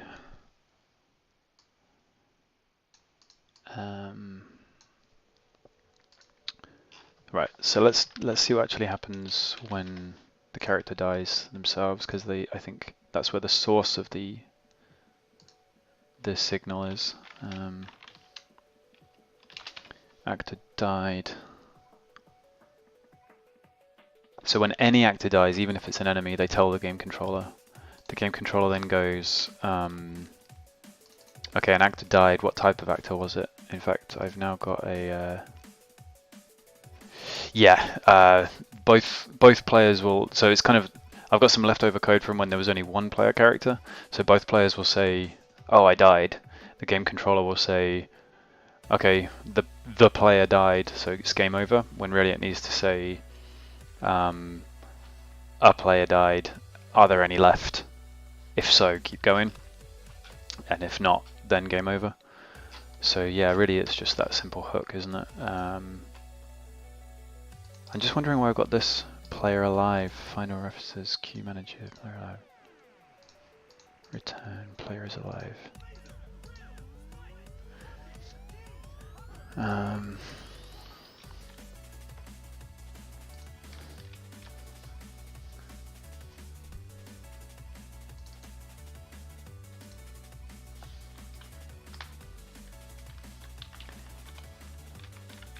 Players are alive. It should be.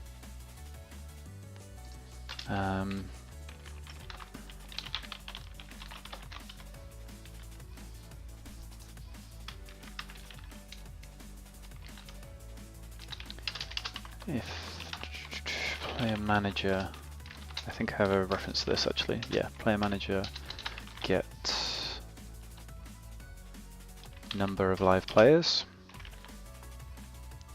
is greater than 0, then return true, else return false.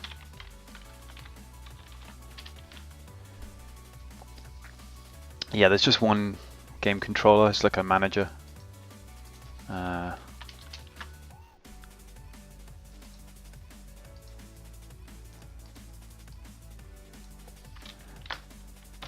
don't think I really need that bit of code there. Player alive. Oh, I guess I'll leave that in. I just won't set the ball. I'll just do a check here.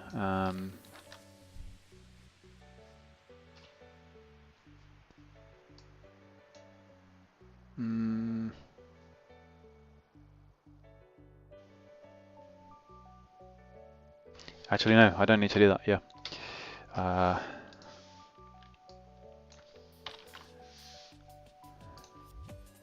I think that should just work. Wait, famous last words. Players are alive. Oh, I didn't save all scripts, that's why.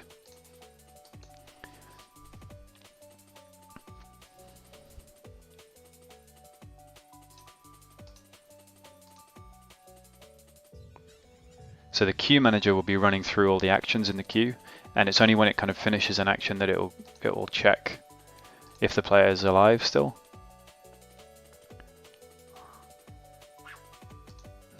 Let's try this.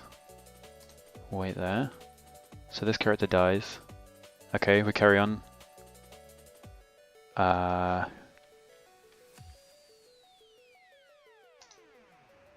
Okay, it's remaining. Okay, so my input hasn't updated. It thinks my character's still there, which is fine. But the game carries on.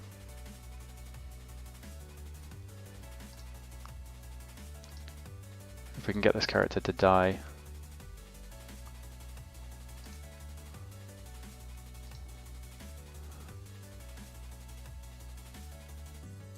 Cool, there we go. That was easy. So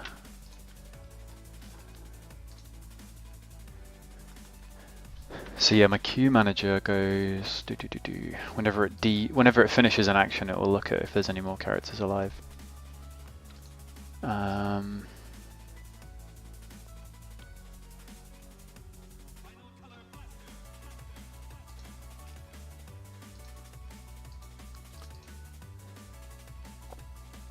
But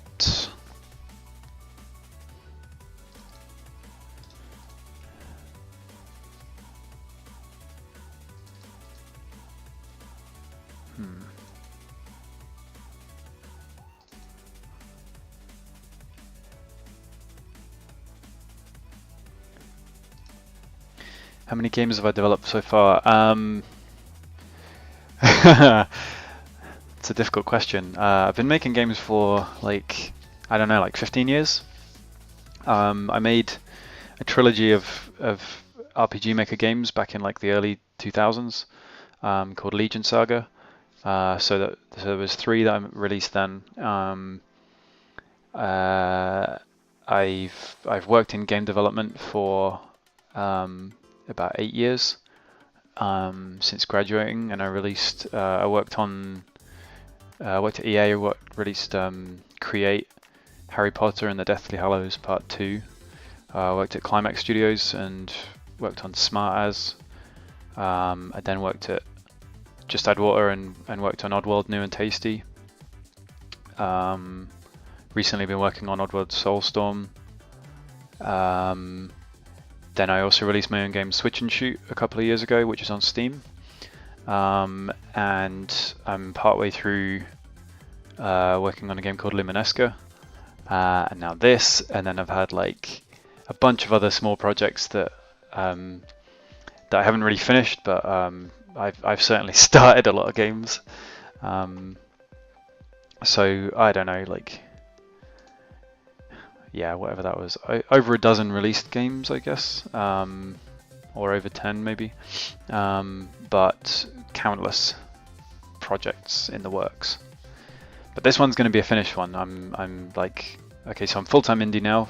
This is my 3rd week going, and I'm feeling a lot more confident about having focus on finishing projects. So I'm feeling good about it. I'm going to get this game out there pretty soon. It was going to be a 1-week project, but it's now gone into 3. But it's close.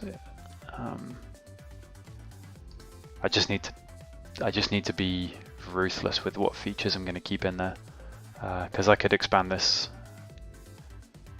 so far, but I think I just need to release something, move on to another project.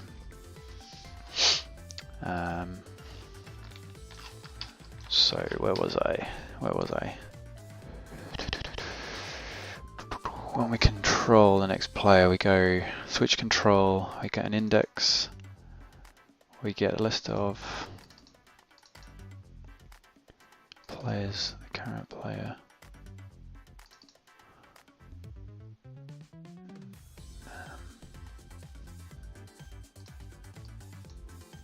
And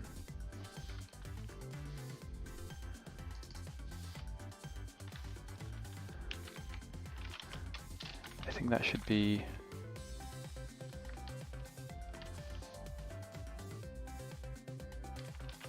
using a different list. I'm not sure about this.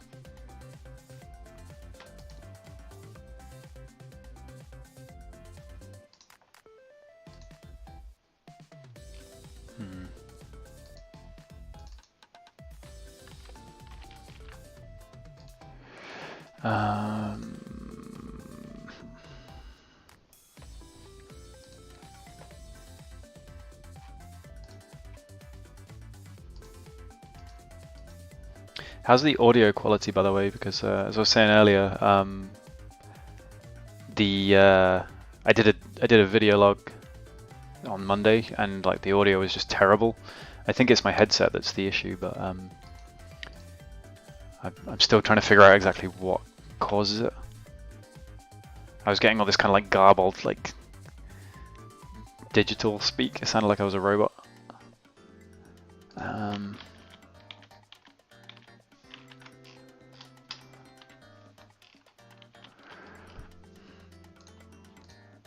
So what's happening here?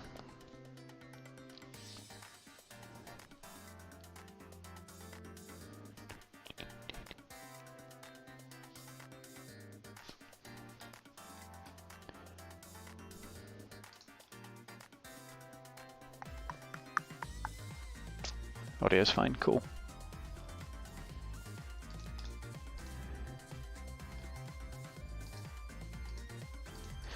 Right, I'm just going to output a log here.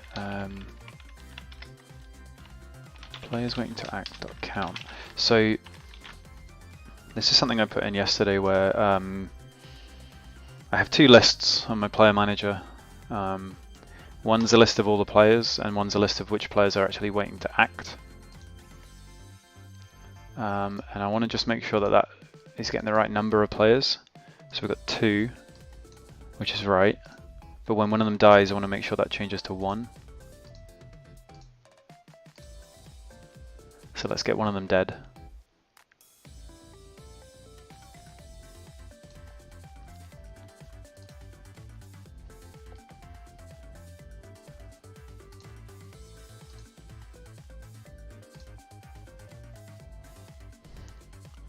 Okay, 1's dead. 1. Okay.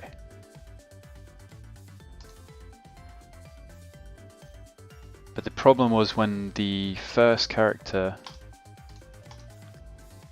in the list was dying, it was trying to switch control back to them on the start of the next turn anyway.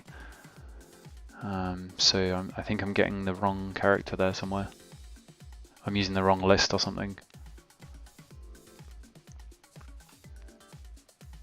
So let's let this character die. The ball gets destroyed, we know about that, it's a known issue.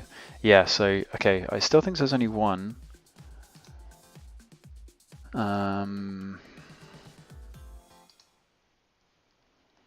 when we start a new turn, we switch control to first player. We get an integer.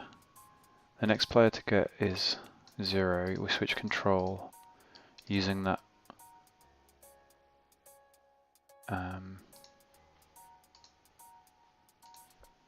Using that next player, so the index is 0.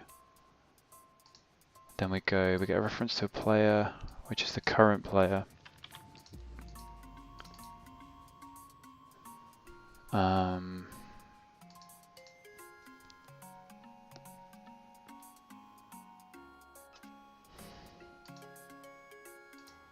We then go, next player is the player at index 0.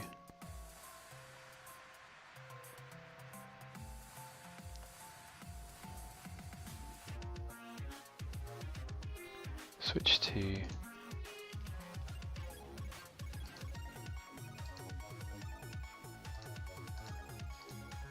switch into player 1.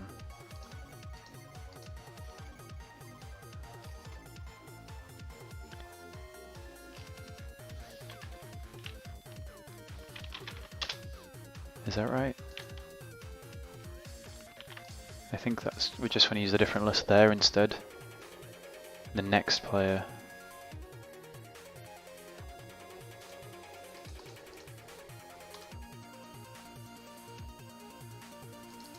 No.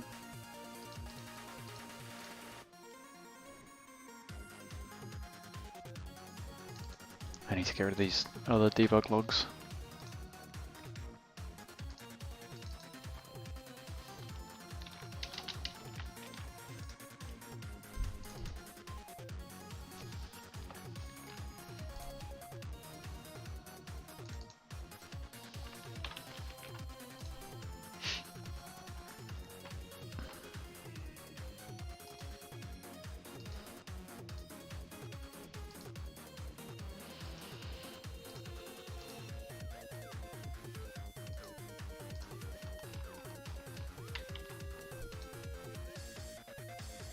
Whoops.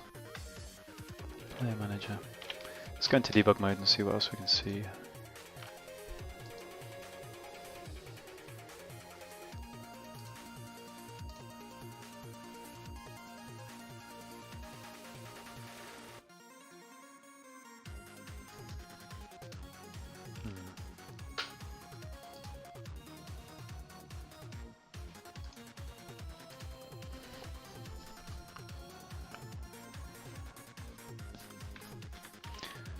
It needs to be all players. Next player in waiting list.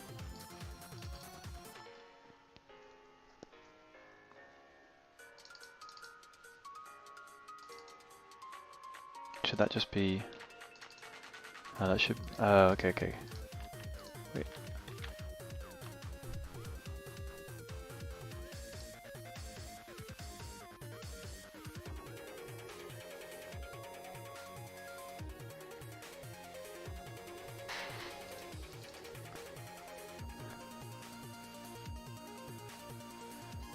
Damn. This code is baffling me.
Trying to unravel something I wrote at like 1 in the morning. In a hurry. Get next player in waiting list.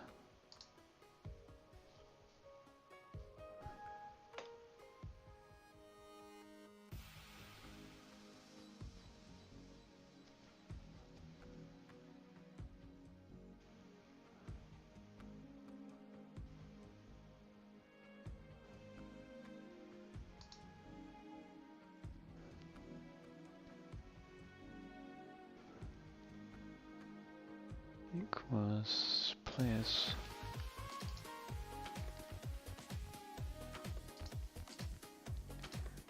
I think they should actually be using that list instead. I think.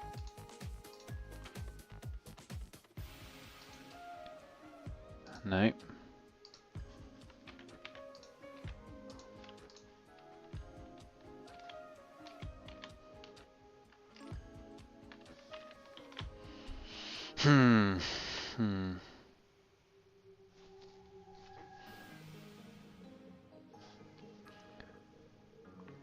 Oh, I have a bunch of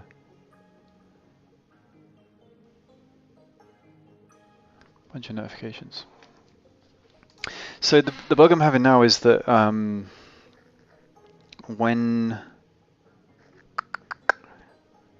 the character dies, it's trying to resume control from that character on the next turn.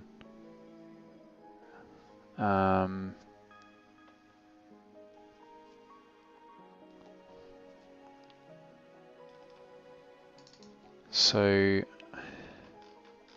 I have two lists, right? I have a list of all the players. That's just all the players in the scene. And then I have a list of the players who are waiting to act. Which I build at the start of every turn. And then it should switch control to the first player in the waiting list. But that shouldn't be any player who's already dead.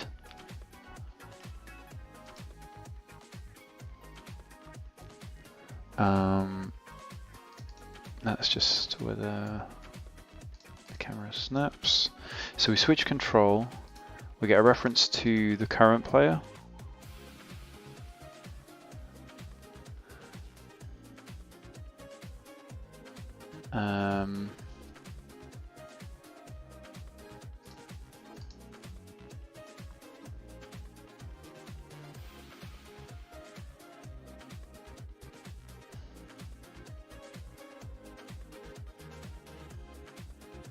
We go, let me think.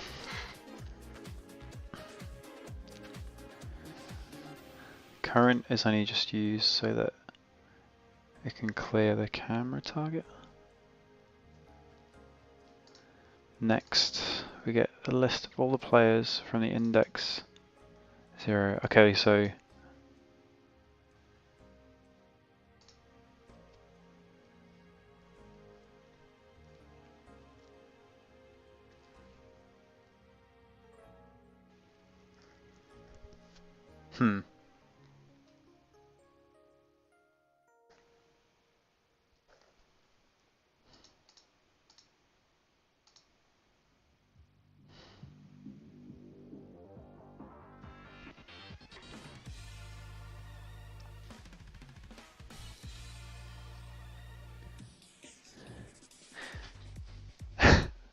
switch control function should just be the players waiting, not all the players. Yeah,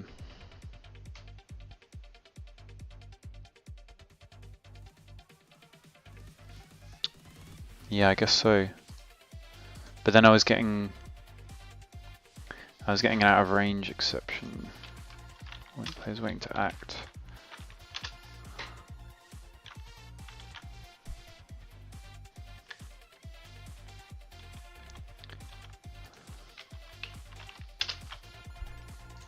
Let's see what was going on there.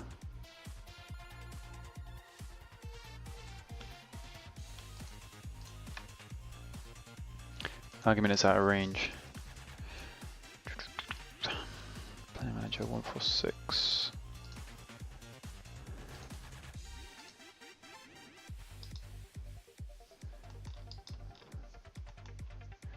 See now, because I removed that player, I guess I need to rebuild the list.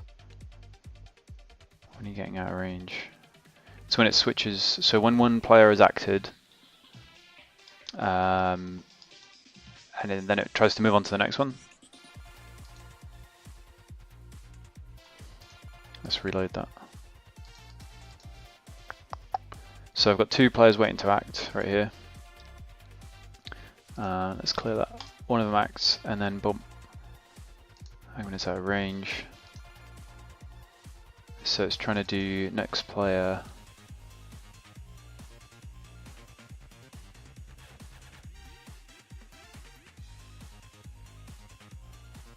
It's trying to get next player in waiting list from starting point.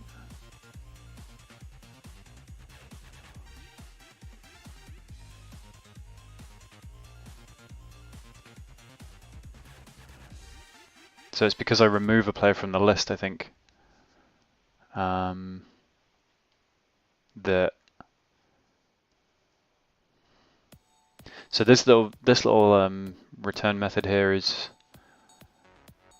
basically trying to go, okay, from the starting point index, add 1 and return the player at that index.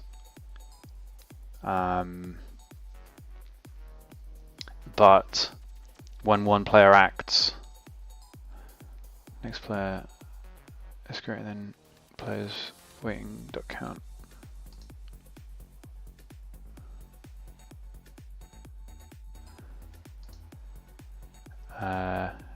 Yeah, I think it's. Is it there?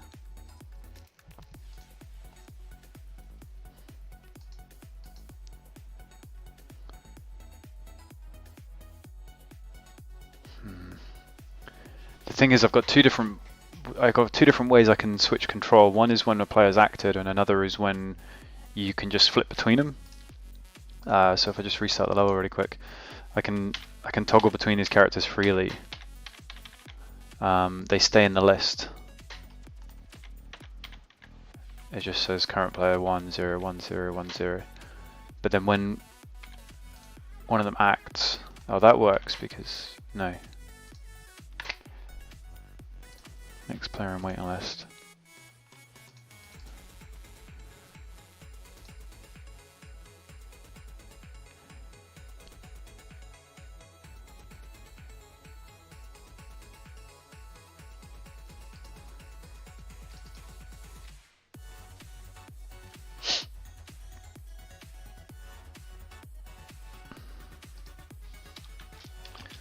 Let's just output that.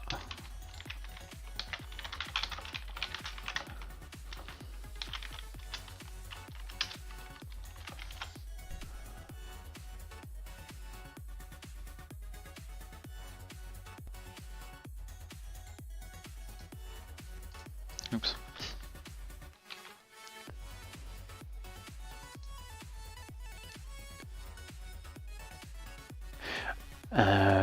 Oh, players waiting. Yeah. Next product. Yeah. Yeah, you're right. It's iterating through the list of all players. Oh wait. We got further that time though. Move to target.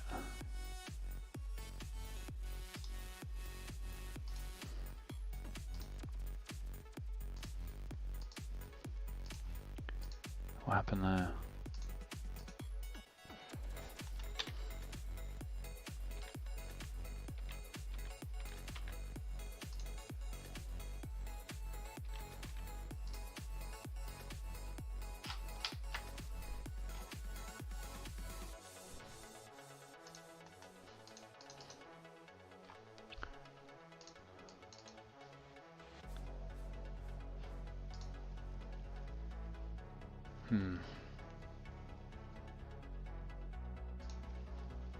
Do I actually need to clear that? Camera target is no.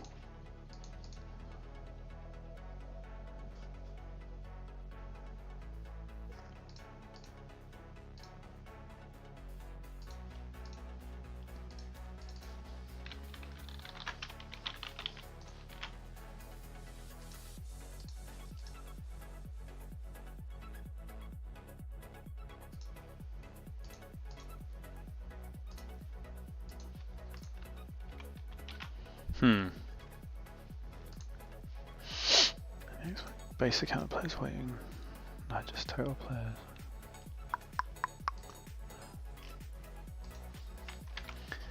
So then, okay, so what's happening now? List players waiting to act.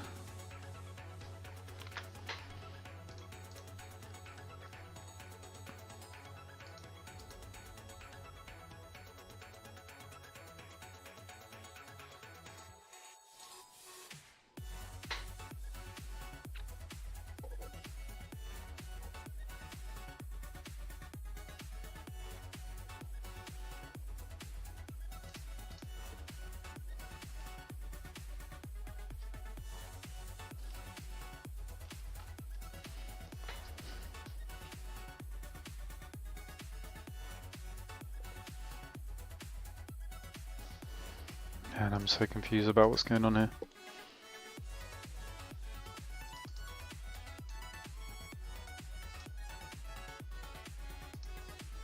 Why does that?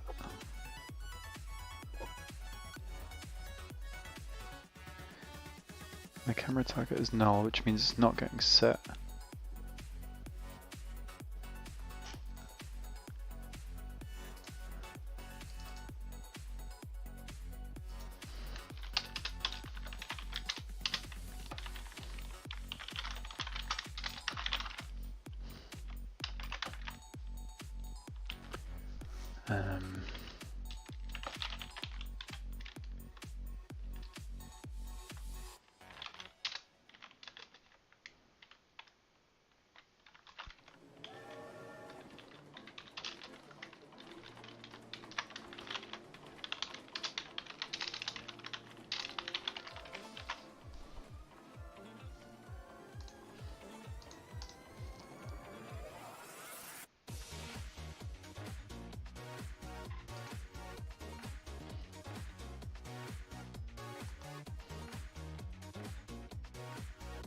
That gets called twice for some reason.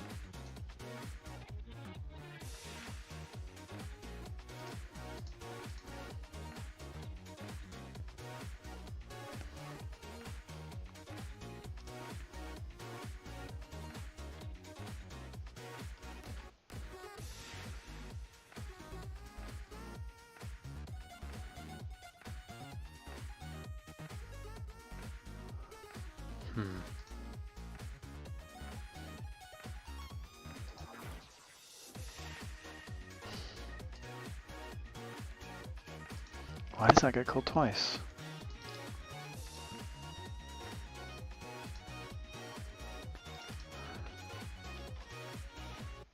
So when we start a new turn, we go switch control to first player.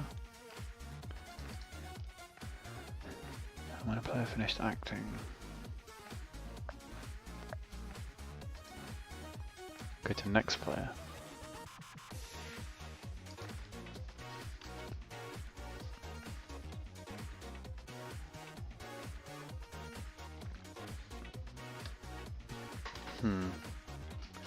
I feel like I might just want to revamp this code. It's kind of baffling me.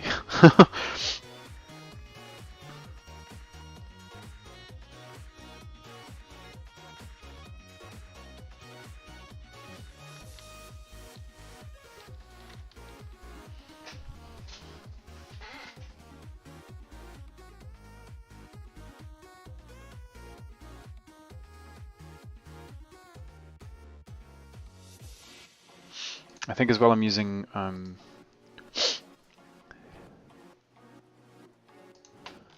like an index.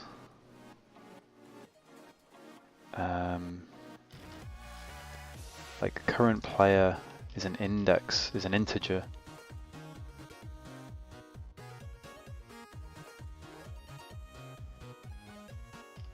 I don't know, it just seems a bit bad to do it that way. I don't know why I did that. Whether I should just have the reference to the player themselves.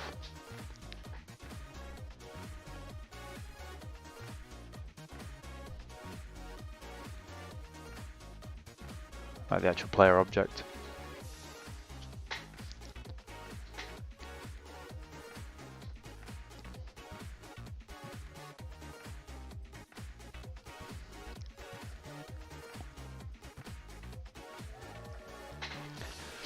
I just don't get why that gets called twice.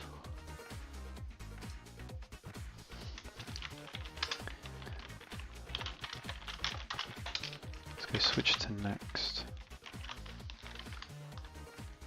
And switch to first. Let's just see if it's calling both of them perhaps.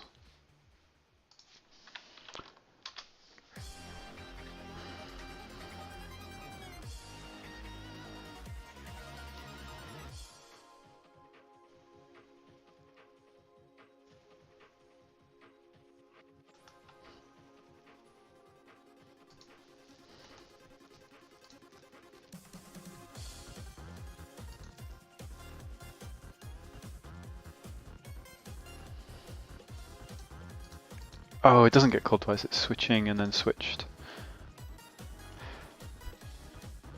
Ah, that's me just being an idiot.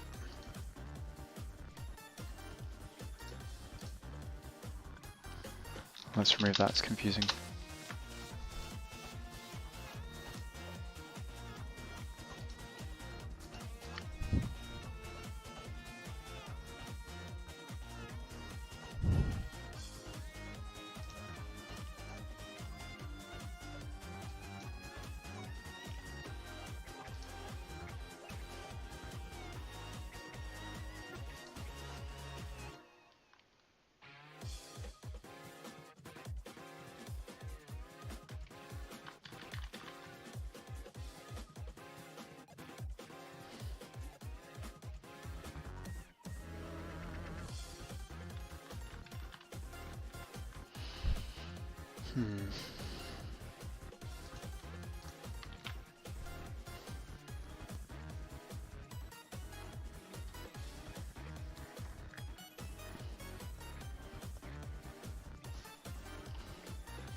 Player is not defined. What do you mean exactly?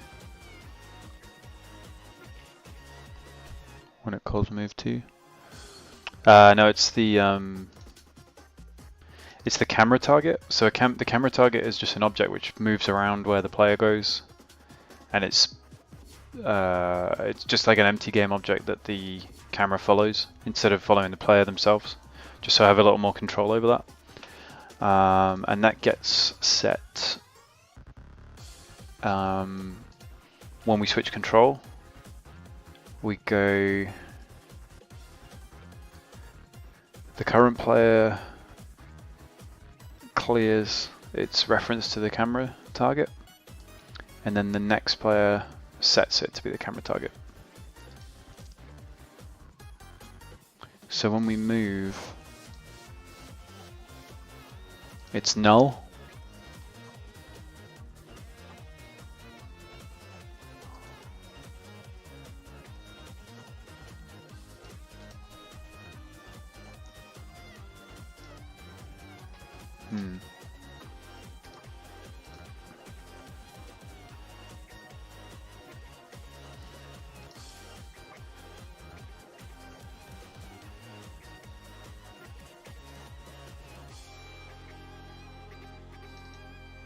Should that not be players?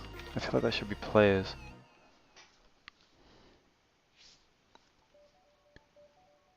Like, I feel like this shouldn't care about which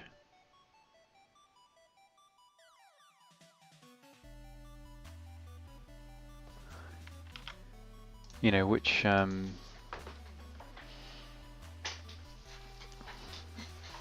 characters are waiting to act. It just needs to know like a kind of constant number.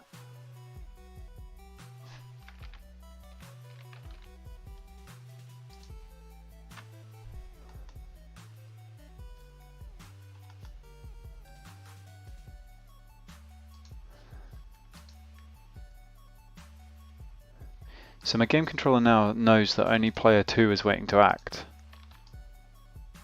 but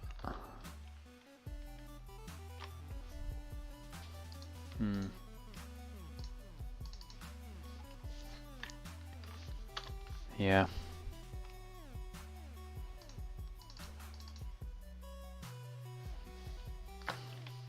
Okay, let's change this to pass in a player.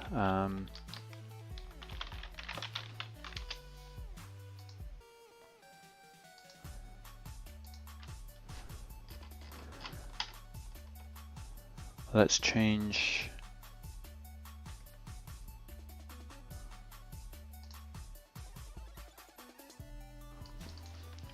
this to be a player reference. Let's change that to be a player reference.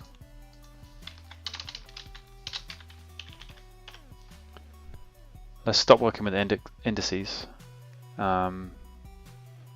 because it's screwing with my head. Current player equals players 0. Oops.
Set, get set.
Um,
Yeah, this music's great.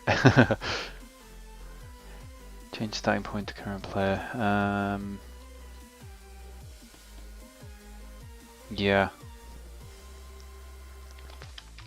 Yeah, that makes sense. Yeah, because it's not really an index anymore, is it?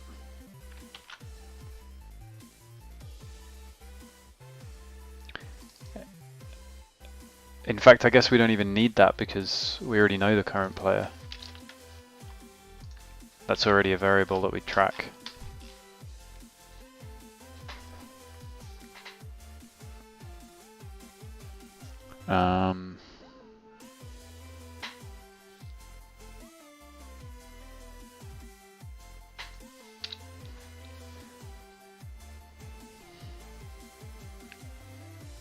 Because players next index.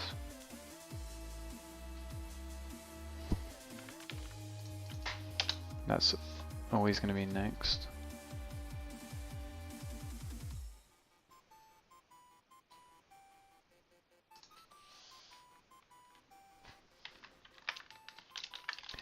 And that's always, and then we're always there on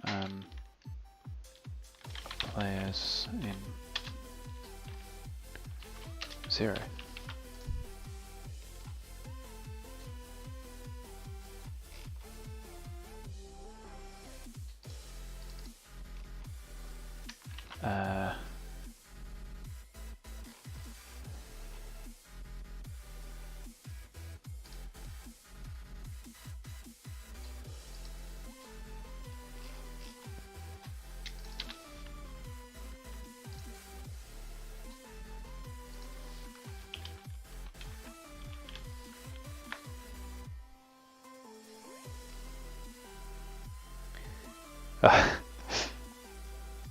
Well, you know, a lot of game development is software engineering, so it seems like your talents are pretty helpful in this case. So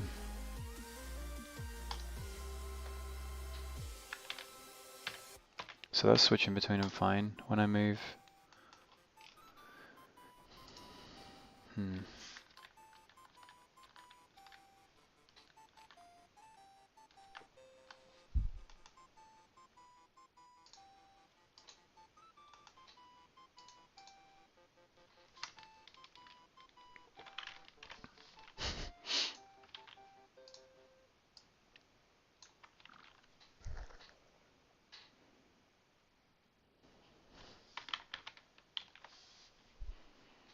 I'm just going to make all these public so I don't have to have it in debug mode all the time. I'll change them back later. And then the player camera target, I want to keep that visible so I can see what's going on as well. No, I appreciate the help. I can sometimes just kind of bash my head against coding issues for a while and not really get anywhere. Player with ball doesn't get set. Player manager, player with ball.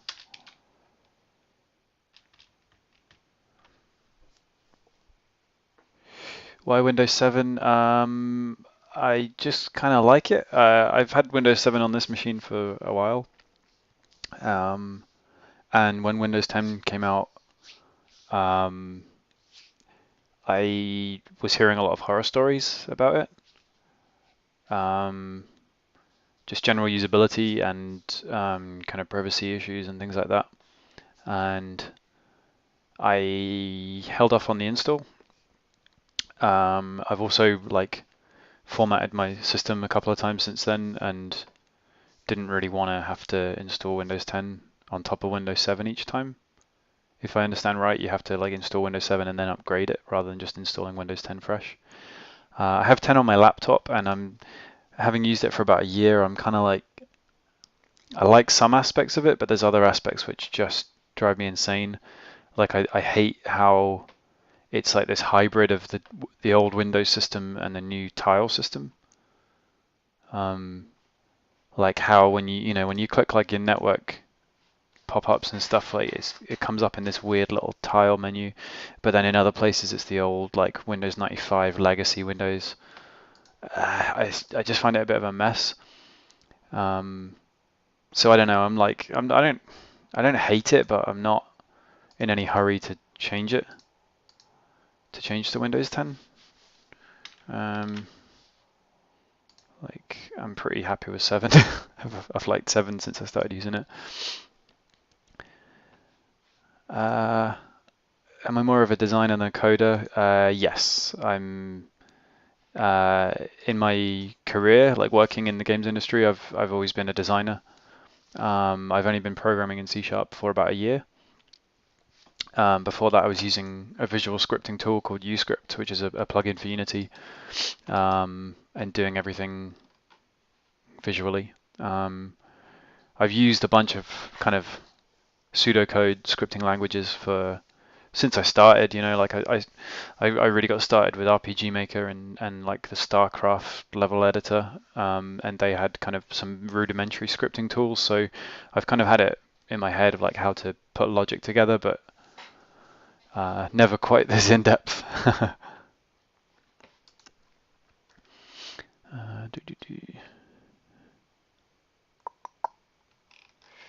Yeah, I mean, I guess I've warmed to Windows 10 the more I use it. There's a lot of nice shortcuts I find, which is handy. Like the kind of moment-to-moment workflow is pretty nice, and the startup time is really nice. I don't know. There's just something about it that I'm kind of like. It doesn't feel as cohesive as 7.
Oh, really? C# is similar to C++?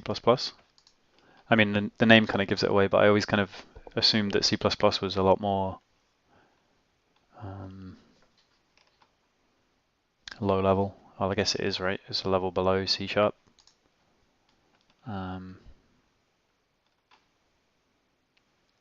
Yeah, I can't say I've looked at a lot of C++ to really know the difference.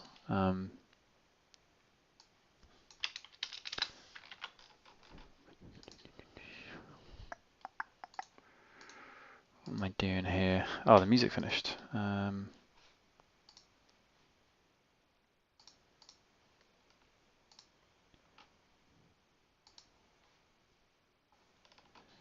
Let's try the adventure playlist. I have no idea what this is going to be like. We had this song already.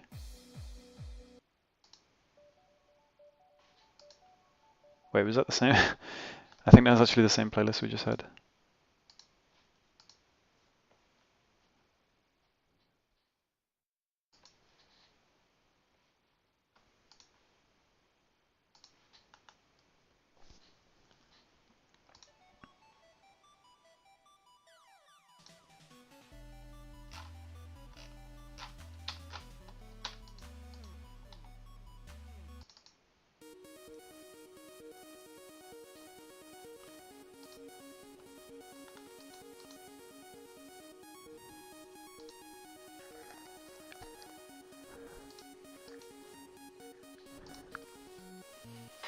8-Bit Universe playlist on YouTube.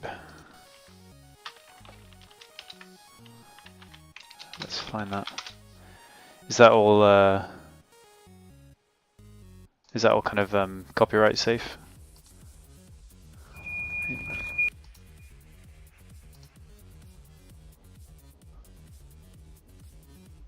What is this? Is this 8-bit renditions of existing songs?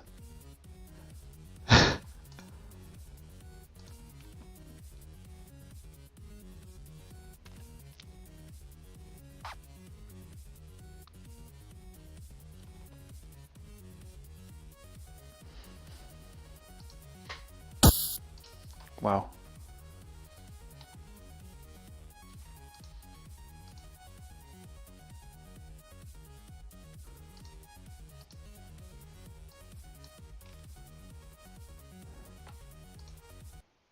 Let's try that for a bit.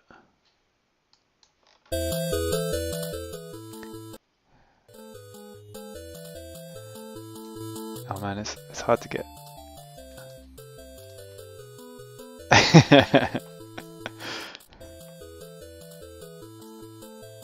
It's hard to find control over the volume control on YouTube. Oh, I'm really worried that all this is going to be copyright protected. I'm gonna stick with Twitch approved.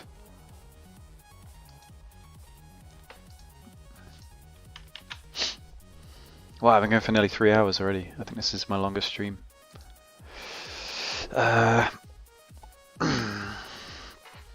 Okay, let's try and get this issue fixed up.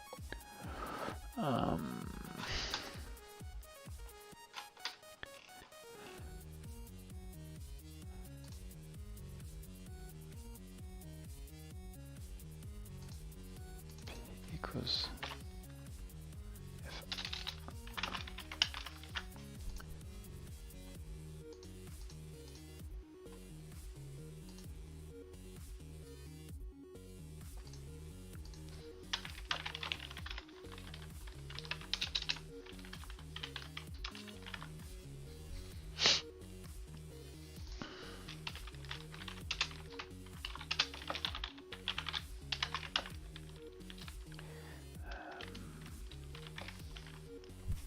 okay.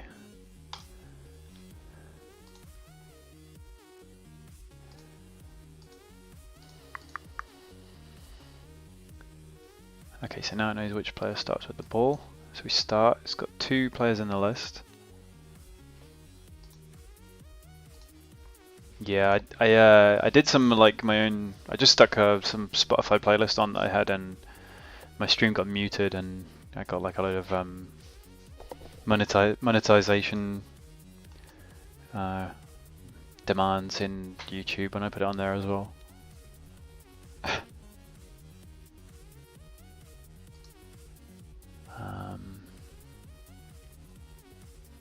Let's see.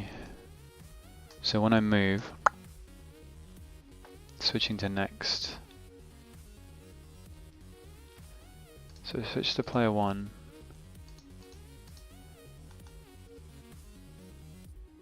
Why is it doing that?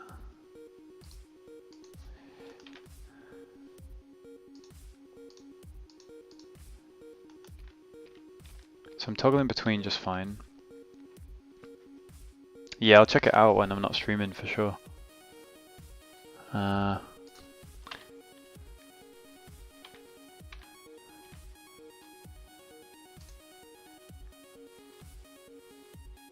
So then, next in list, that's where we're going wrong now.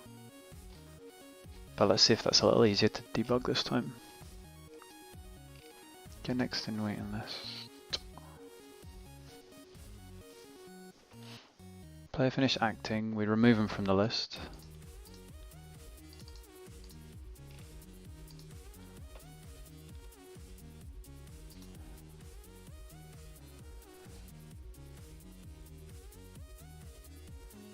Ball icon shows 3.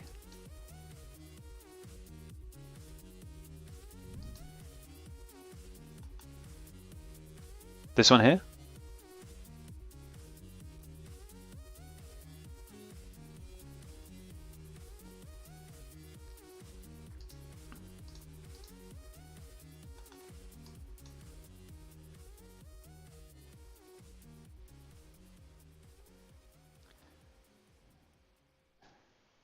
If you mean this one here, that's as intended. It costs 2 to throw the ball, plus 1 for holding the ball. Same as like movement, costs 1, plus 1 for holding the ball.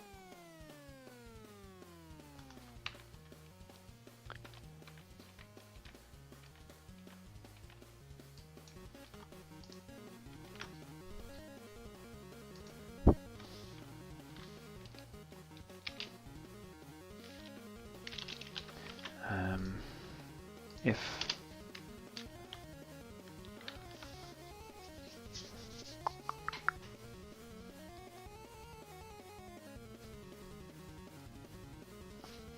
why don't I just go like if players.contains current player.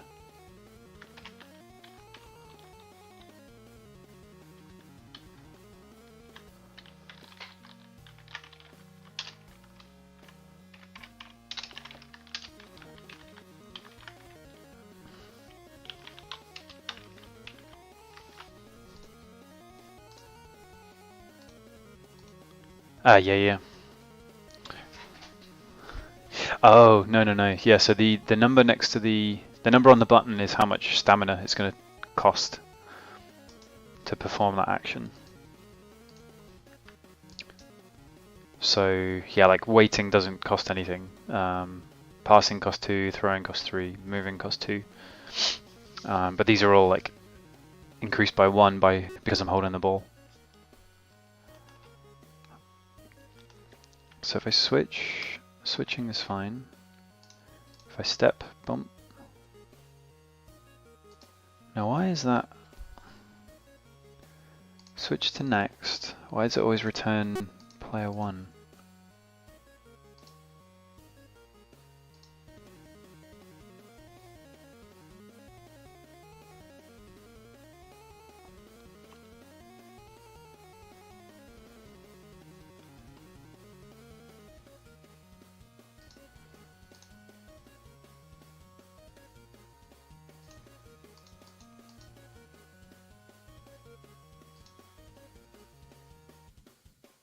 Okay, so I need to keep going with this. I've not really finished it.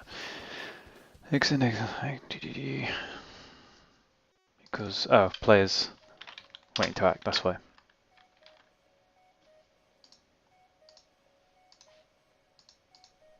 Using the wrong list again.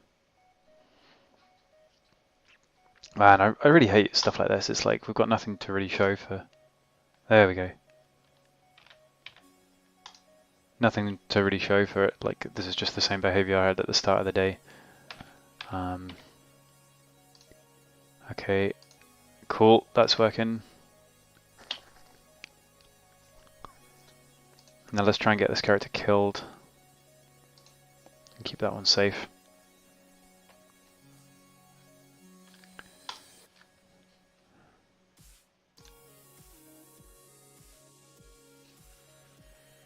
Bobby J dies.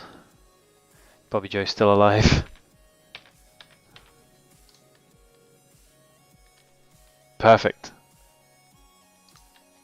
Yeah, it made a lot more sense once I'd had all those like player references rather than index references. Okay, and let's just try having the other character die first.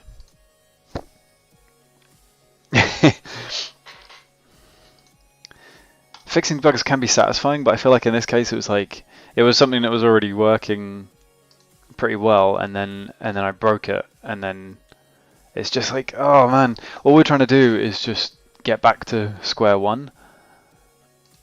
It's really frustrating. Okay, so you wait there, you take a hit.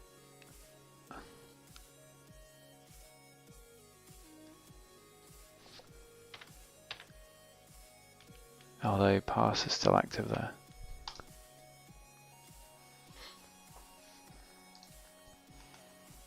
Okay.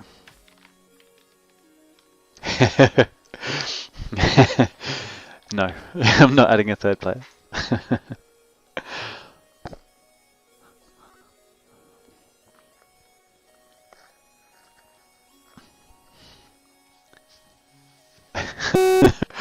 I'll worry about that next week.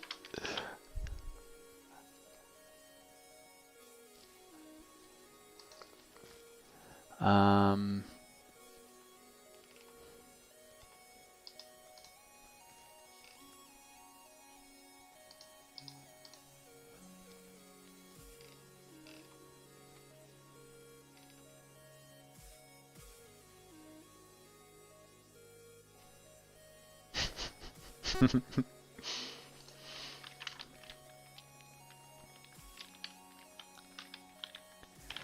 so pass.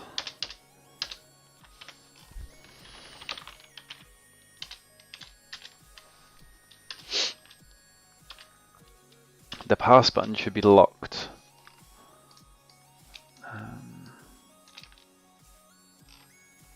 Some old code just to hide there.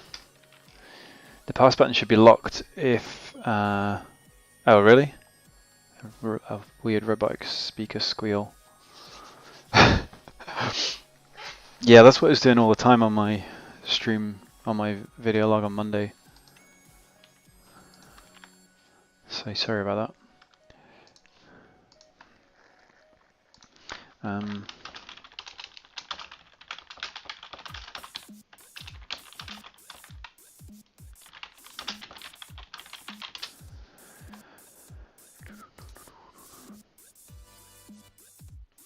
Did we get game over when both characters are dead? I didn't check that again.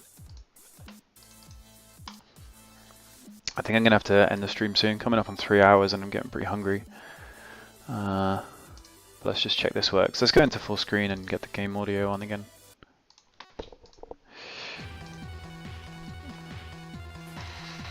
I mean, the music I've found to use for this is pretty cool, I have to say. This is by Moppy Sound. It's a music off the Unity Asset Store. Same musician who did the music for my other game, Switch and Shoot. So if you die and you die, great, game over.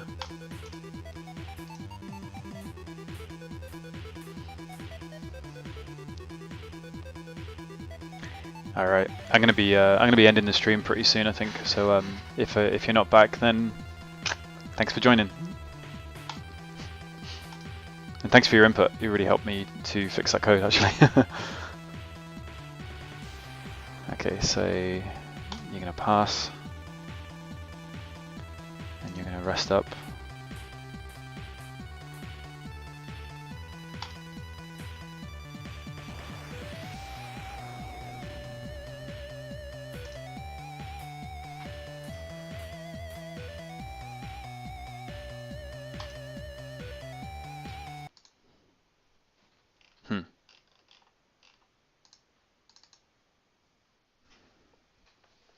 Okay, I've got a bug there. Passing the ball.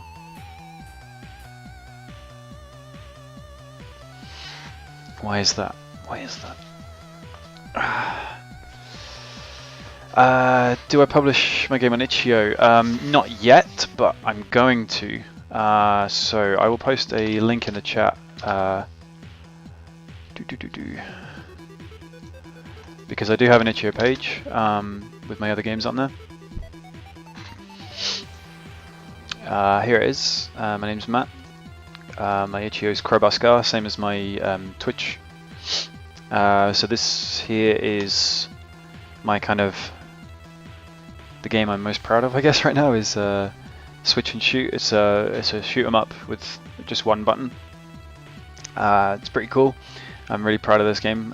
Check it out. It's only $3 and it's on Steam. Then these are like my really old games, so this is just kind of like a little archive for them. It's my old RPG Maker games. And then I have a bunch of prototypes I've been working on over the years, and then some Half-Life levels that I made. And then links to all my other stuff. If you go to my website, it's just got like tons of stuff that I've worked on over the years. So yeah, check all that out. Give me a follow on itch and Twitter. I think I'm going to end the stream just now. So yeah, I'll just say thank you for joining. As I said earlier on, like I'm pretty new to all this and I'm still learning the ropes for streaming, but I hope that you guys are enjoying it. I hope I'm able to give you some useful insights if you're game developers yourselves and wanting to understand a bit about the process, or just see how I work, then I hope I can give something back. Oh yeah, sorry, I said I was going to send the link. There you go. Yeah, so thank you for joining. Give me a follow on Twitch. I try and do these kind of a couple of times a week, but I always post them onto YouTube as well. So if you don't make it, don't worry about it. I've got the same username on YouTube, so you can subscribe on there and get them backlogged. Yeah. I hope I can have something playable really soon. I will put this game on itch as soon as it's kind of ready, I guess. Like, it's pretty close. I just need to tighten up a few things, add like a little bit of progression and a bit of a wrapper to it all, like a start and an end, and fix the bugs, and then I think I should have something playable like soon. I keep saying that, but I mean it this time. Alright, thank you again. Have a great day, and goodbye. Where's my off button? Bye!